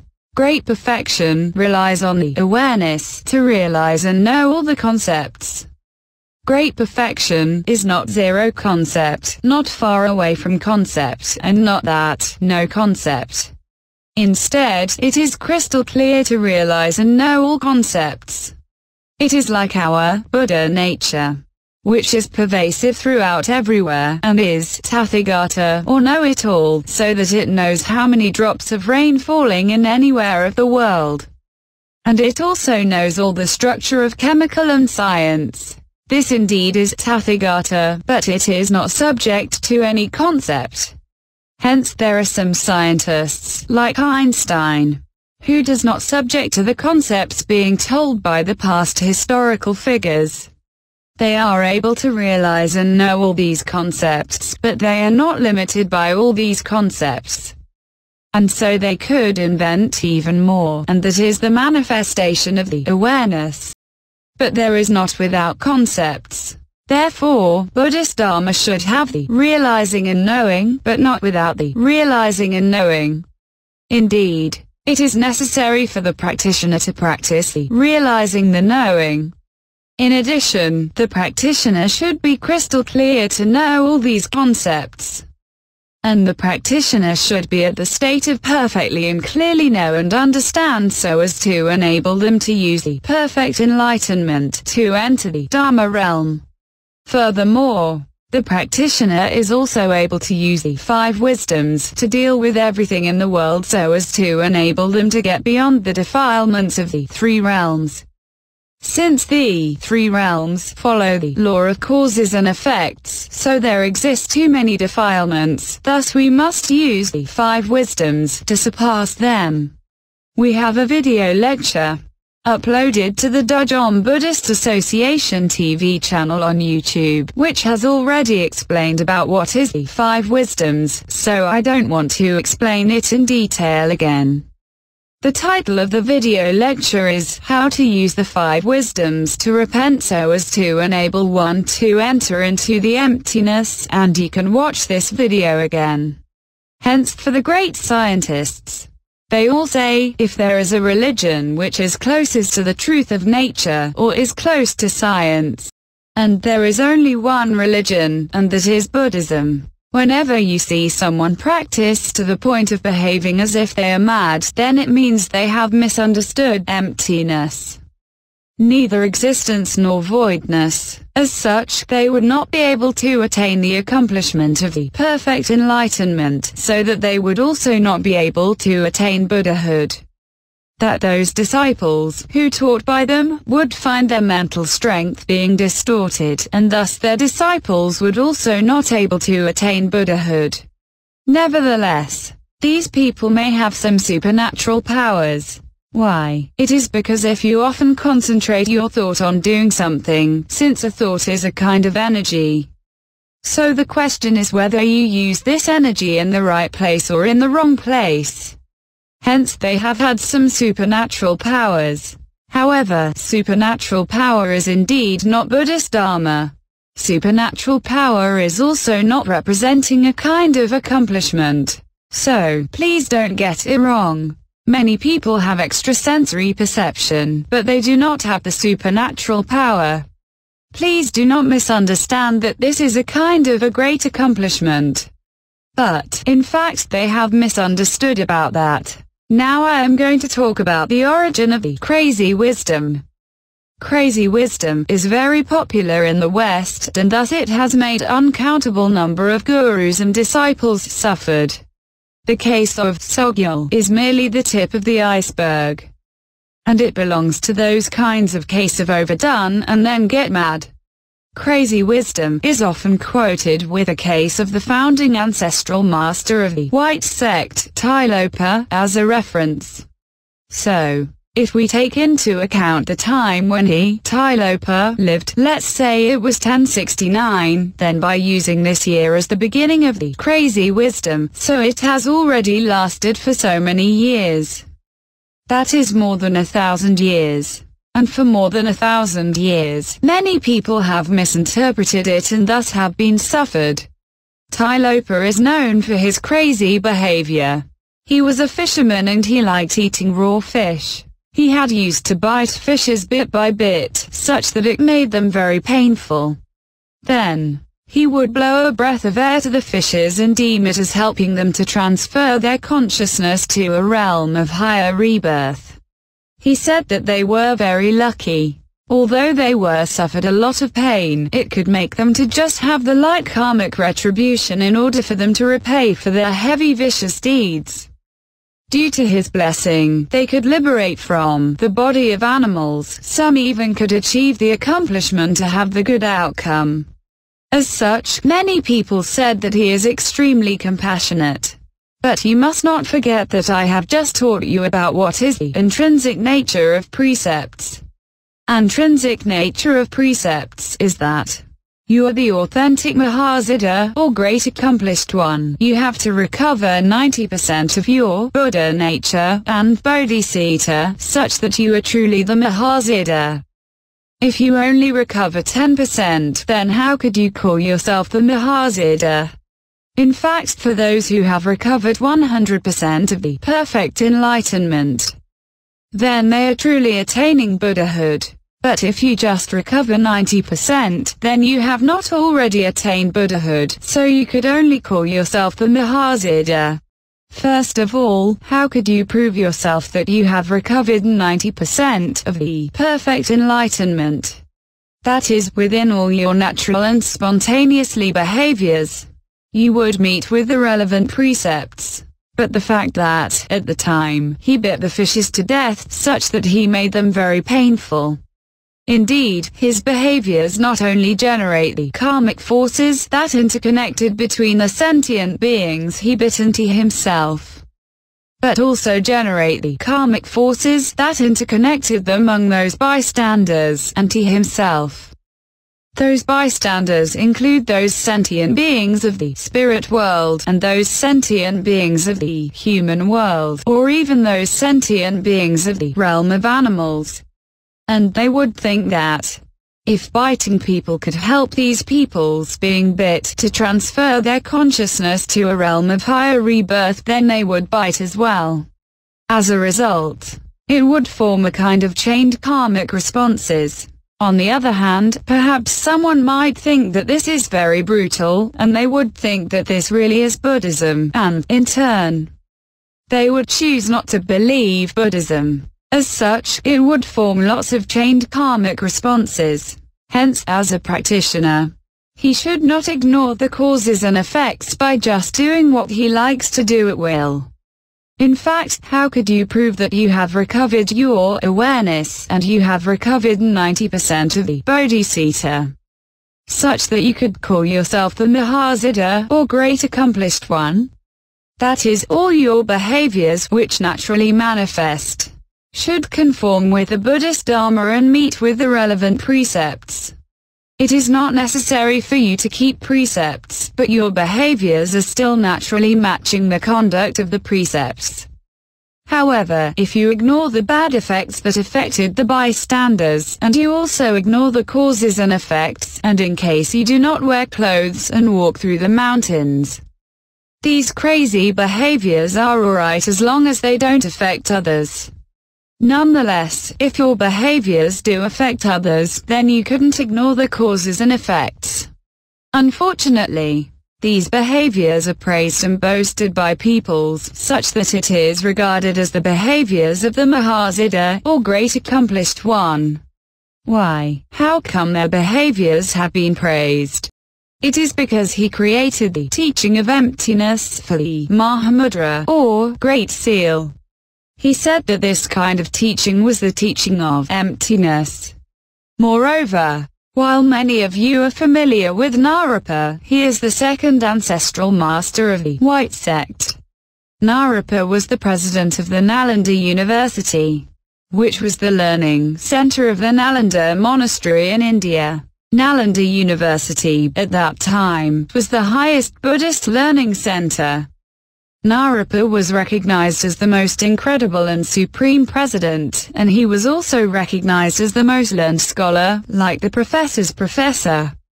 But it was a surprise that he found Tilopa as his guru. He was a professor, but he chose a fisherman to be his guru. So, people think that the teaching of Tilopa was so good that there were peoples, including Naropa, would like to learn from him. Hence peoples believe that his crazy behaviors are correct. As a result, they regard crazy behaviors as correct, and they regard it as the representation of the Mahasiddha, and they also believe that it should be done like that. Naropa was abused by Tilopa, and he had suffered from 12 great sufferings, such that he could receive the lineage of the Mahamudra, or Great Seal. I am not going to explain the 12 great sufferings in detail, but regarding one of the great sufferings, I would like to explain it briefly. That is, Tilopa led Naropa to a place and said, "If you want me to accept you as a disciple and teach you the Buddhist Dharma, please follow me." Then Tilopa took him to a place and told him, "If you are my most devoted disciple, you must be willing to jump down from the 3rd floor." In order to learn the Buddhist Dharma, Naropa really jumped down. And the story mentioned that, if he jumps down, he would hurt and would also be very painful. Tilopa said that Naropa was indeed very devoted, and so he could teach him the Buddhist Dharma.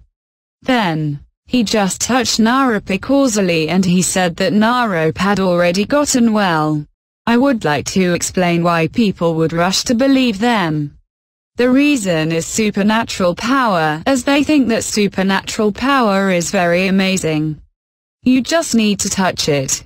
Then even you had suffered serious injuries, you would be able to be treated and cured, and you could come back to life as well.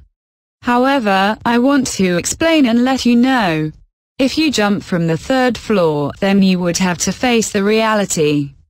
Since here is the 3 realms, not the Dharma realm, if one jumps down from the 3rd floor, and we're talking about substance, fall down, so most of the bones would break, such that it would be impossible for one to be touched by someone, and then one could recover.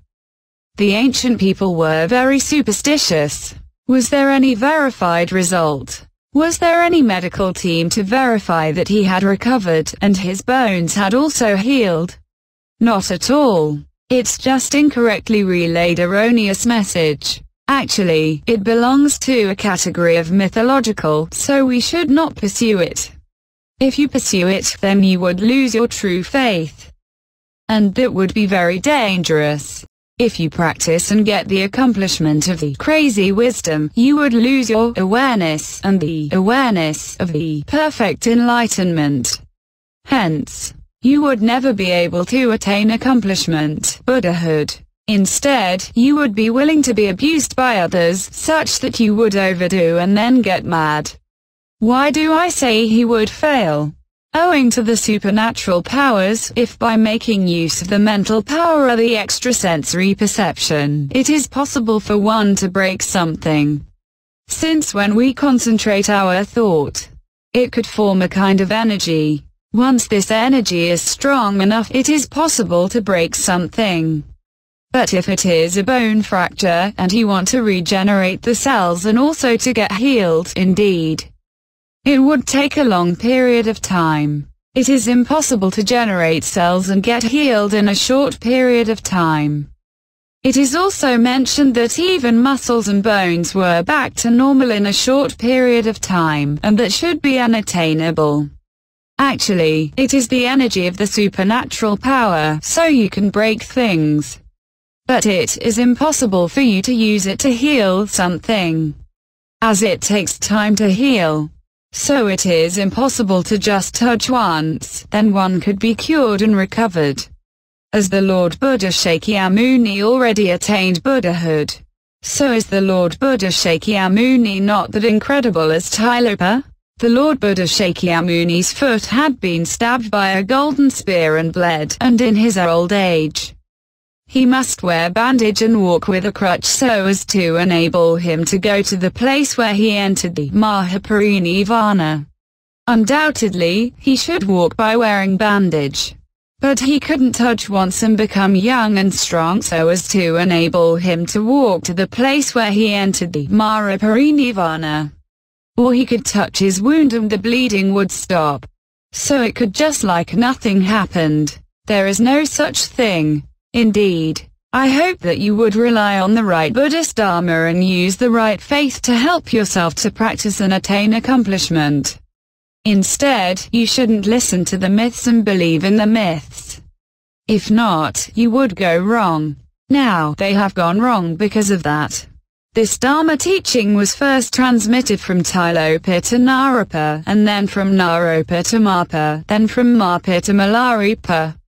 Milarepa transmitted the Dharma teaching to Gampopa, who then transmitted to the first Karmapa, and then it continued on to be transmitted all the way to the 16th Karmapa, and then it was transmitted to Chogyam Trungpa. He received the lineage and followed the teaching method to abuse his disciples. He also added the teaching of the 8 manifestations of Guru Rinpoche of the Red Sect into his Dharma teachings, which indeed has dragged in the Red Sect. After he distorted the 8 manifestations of Guru Rinpoche, then he introduced the teaching method of the crazy wisdom. At the same time, a book had also been launched. You can buy this book in the bookstore, but I advise you not to buy this book. As long as you see the cover of the book, you would already know the content, as the cover of the book has already been written down to the PowerPoint, so you don't need to buy this book. In fact, please don't read this book. If you read it, its content would affect your mental strength or enter your subconscious. And if you cannot clear it up, then your mental strength would be affected and distorted for lifelong. So, please make sure you don't read this book. And since these wrong stuffs have a magnetic field, so you should not be attracted by the bad magnetic field. Therefore, if you do not have a certain level of knowledge, please don't read it. He also went to the West to promote the crazy wisdom in the 1960s. So, it is the reason why the crazy wisdom is so popular in the West. Chogyam Trungpa had been expelled from the Sangha group by the 16th Karmapa, but he was accepted to re-enter it later. Chogyam Trungpa was a monk at first, and later he resumed secular life and married a wife. The media and the related persons have accused the crazy wisdom and asked whether it is a cult. And the open letter has also accused the crazy wisdom. This incident was a disaster for Sogyal and the related people, as they don't believe the crazy wisdom and Sogyal anymore.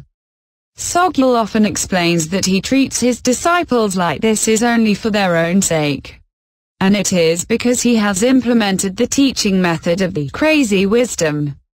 And the ancestral master of the crazy wisdom also did the same things. He gave the example of Tilopa, saying that in the past, the gurus had also done the same thing. Therefore, he has done the same thing too, and there is nothing wrong with it. Hence, some people said in the open letter that many of us have shakable confidence in the Buddhist Dharma.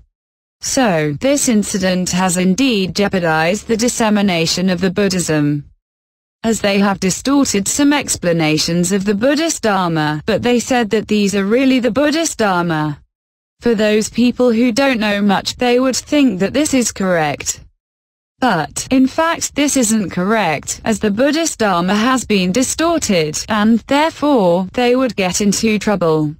That's why we must be very careful in finding our Dharma's teachers, masters, or gurus. Please don't ever think that you can read this book first, and then you can decide whether to believe or not. In fact, during the process of your reading, those wrong thoughts will inadvertently penetrate into your subconscious. When it enters your subconscious, it can be very dangerous, as it is quite difficult for you to find it out. Even if you practice, it is still very hard for you to find it out. So, I advise my disciples not to read books casually. If they want to read a book, they have to give me the book to have a look first. But since I am very busy, they had given me a book but I forgot to return it to them. I don't have time to read all, but I have read some. After reading, I would immediately tell them which book they could read and which book they shouldn't read. Why should I do that? It is because I want to protect them. Indeed, I do not want to limit their freedom, but I think that, as according to their level of practice and knowledge, basically they don't know how to distinguish what the true Dharma is. They also do not know how to distinguish what the wrong explanation is. So, if they learn these knowledges, it would be very miserable for them. As I might not be able to find out all the faults in my limited lifetime, therefore, in order to protect them, the only way that I can do is to ask them to let me have a look on the book first before they could read it. I also give them a book list, which lists out the books that they could read. However, since they still haven't watched all the Guru's video lecture on YouTube and all the Guru's articles written in the Lake of Lotus, so I can only tell them to watch and read these first before they read other books. That is not to flatter myself or I am selfish, but, indeed, I don't have time to read all the books and to make a book list for them, such that I could tell them which book they can read and which book they cannot read. I also worry that they would be poisoned, too. Therefore, this is the only way that I can do so as to protect my disciples. It is not that I am arrogant. Please don't think so. If your Dharma teachers tell you something, I also often advise my disciples not to go outside to listen to other explanations or go to some organizations. There is something that I really cannot tell you. But if you ask me, is this a true Dharma organization? Then, I need to spend a lot of time to study what they say, so that I can answer your question. As I cannot answer causally, unless there are some organizations that being publicly known that they do have problems, and I also see some of their works and discover that there is a problem, then I can answer you immediately. But there are still some that I cannot answer, and since I cannot answer them, so I advise them not to go. Since many people outside have misinterpreted the Buddhist Dharma, even the Heart Sutra has also been explained wrongly. In fact, the Heart Sutra has been misinterpreted for so many years. A lot of cases have also been appeared, and some people have gotten into troubles. You can also see from some news that someone is in trouble. Therefore, I am quite worried that my disciples would also get into troubles. Hence, I don't have any choice. Since you are my disciples, so I speak frankly to you, please don't go out causally. It is because if you really get into trouble, I don't know whether I do have the ability to help you. And if I don't have the ability to help you, and by seeing you to get into trouble in front of me, I would be very upset. As such, we have advised our disciples not to go to other organizations causally. Indeed, you have better to keep your mind on practice. If you haven't practiced well the things that I taught you, then please don't think too much. Please don't think that it's just like you go to the supermarket and find something causally. Sogyal is good at explaining the Buddhist Dharma in some vulgar ways. Therefore you must be careful when using this way to explain Buddhist Dharma. Perhaps, you may ask, you once said, gurus should know how to explain the Buddhist Dharma. He is good at explaining the Buddhist Dharma, and he also explains the emptiness and awareness, and his explanation is very appealing. We are also able to understand. Isn't it good? In addition, that book is very famous, which is more famous than yours. He is also more famous than you. Since you said those gurus are right, so I go there. But now, you tell me to observe them carefully. You once said, if only one knows how to explain the Buddhist Dharma, then it should be all right. Actually, it is not. Even though someone knows how to explain the Buddhist Dharma, you still need to distinguish between those who explains it correctly and those who explains it wrongly. Hence, it is not enough to just knowing someone knows how to explain the Buddhist Dharma. Still, you have to observe them carefully. In fact, someone who often talks about the supernatural power, ghost, and superstition, then you shouldn't believe in him or her. For example, someone who often talks about puja for Jampala, or the god of wealth, and the like, then you shouldn't believe in him or her. The allegation said that the Tibetan Book of Living and Dying was not written by Sogyal. In fact, it was the collective creation of his disciples, and it was only promoted by him. If you read those reports, you would know about that. Therefore, please don't ask me. You once said, those guru, who can explain the Buddhist Dharma and is good at writing the Buddhist Dharma, is the guru that you can believe in. Now, I can only answer you that you should observe them carefully. It must take 12 years between guru and disciple to observe each other. At least it should take 6 years. If the time is not long enough, then they won't be able to clearly observe each other.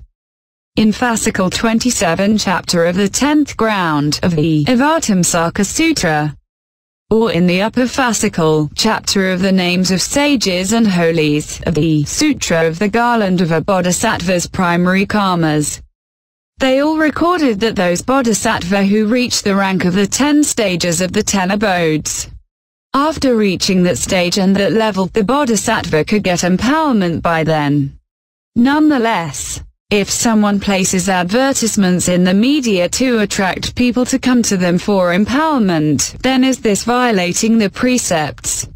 Here, from what they have done, you can see whether these gurus are authentic or fake. Now I teach you how to observe. You should understand, for those who aim at making money, in order for them to attract believers to grow their sect, therefore they would casually give empowerment to the people whom they don't even know.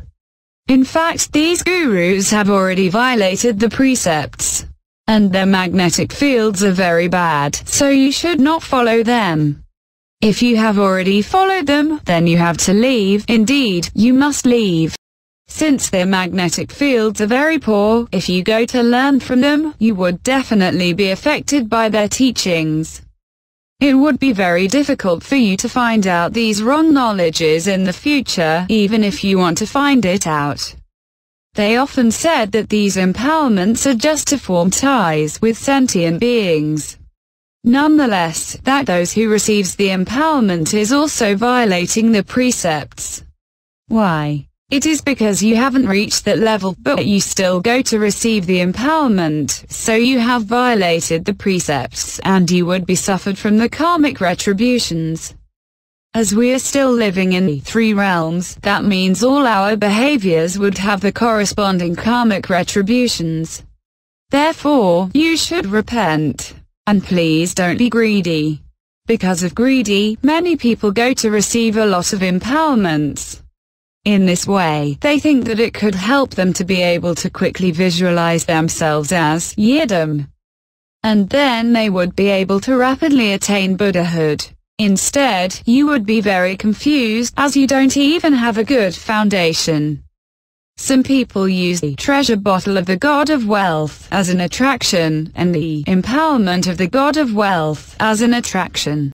There is a director of a Buddhist organization who often writes columns for newspapers, and lately, he wrote an article and mentioned that the Rinpoche is so incredible that when he transmitted the practice of the treasure bottle of the god of wealth, a believer, who has the psychic abilities in his eyes, could see a 20 feet tall blue image behind the Rinpoche, so they think that the Rinpoche is so efficacious and so incredible. And Vajrayana is so amazing, so it is guaranteed to practice and attain accomplishment. But, in fact, you should not go to these Buddhist centers, as the Buddhist Dharma does not talk about the supernatural power. Actually, the supernatural power is not the Buddhist Dharma. Indeed, not only the Buddhist Dharma does not talk about ghosts or gods, it also doesn't talk about it is so incredible for a Dharma protector with 20 feet tall to be seen by people with the psychic abilities in their eyes. In fact, The Buddhist Dharma should be taught and explained, and should be practiced, just like what I have done by gradually explaining compassion and bodhicitta. Explaining what is the great perfection, explaining what is the awareness, explaining what is the perfect enlightenment, and explaining what are the consequences if you practice wrongly. In order to explain these, I have to quote some sutras.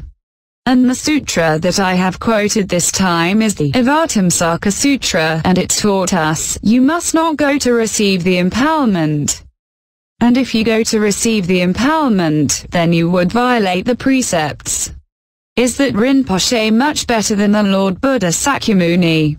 Such that he can be above what the Avatamsaka Sutra has taught us and goes beyond the law of causes and effects. If not, you shouldn't say something like that. I have just explained about this. So please remember that you should not causally believe in these. Any organization and religion would also have black sheep. The fact that I have explained that much this time is because I would like to fulfill the prophecy His Holiness Jabje Chekcho Sangye Dorje Rinpoche made for us. And also to fulfill the meaning of the dream of Guru Rinpoche, in order to rescue those people who have practiced the crazy wisdom, and those who have misinterpreted the great perfection. Not only to save their wisdom life, but I also want to save these victims. As it has been told by the report that there are a large number of victims, and many people have suffered. Some of them even have suffered from schizophrenia and psychological trauma, so that they have to go to see the psychotherapists. It is indeed very miserable, in order to rescue them. But since they do not know what is the crazy wisdom, and they also do not dare to resist the crazy wisdom, therefore, they are forced to believe the crazy wisdom. So today I have put myself in a dangerous position by telling you the whole thing very clearly, so as to fulfill this prophecy, and to help these sentient beings. Actually, there was a Rinpoche. Because of his kindness, he had warned me before. Indeed, I admire him for telling me the heartfelt words. He said, if you see something, know something in the future. Then if you want to say they're wrong, the school of the Tibetan Buddhism is wrong, or the Rinpoche is wrong, and frankly, please don't speak it out. You shouldn't speak it out because this act is very dangerous, as they will join together to exclude you. In fact, the exclusion does not have much impact on me. Although someone have warned me before, but I still think I need to help the sentient beings and the Buddhist Dharma. If the situation continues to develop like this, then the Tibetan Buddhism will definitely turn into a cult.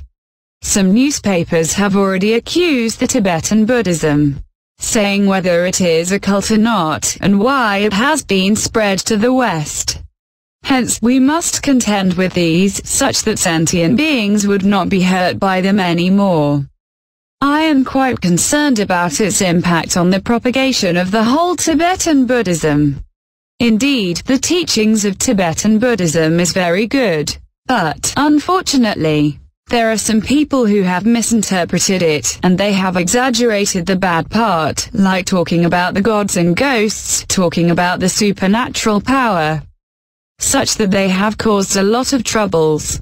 Nonetheless, the teachings of Tibetan Buddhism could really help you to attain Buddhahood in this life.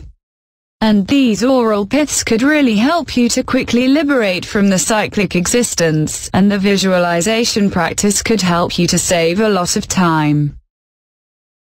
On the other hand, if you don't practice Vajrayana, then you need to practice for 3 great Asamkhya Kalpas, and within such long period of time. Perhaps you don't know when you would get downfall to the realm of hells, and the teachings of Tibetan Buddhism could help you to avoid these. But only if the teaching is correct. Then it could truly help you.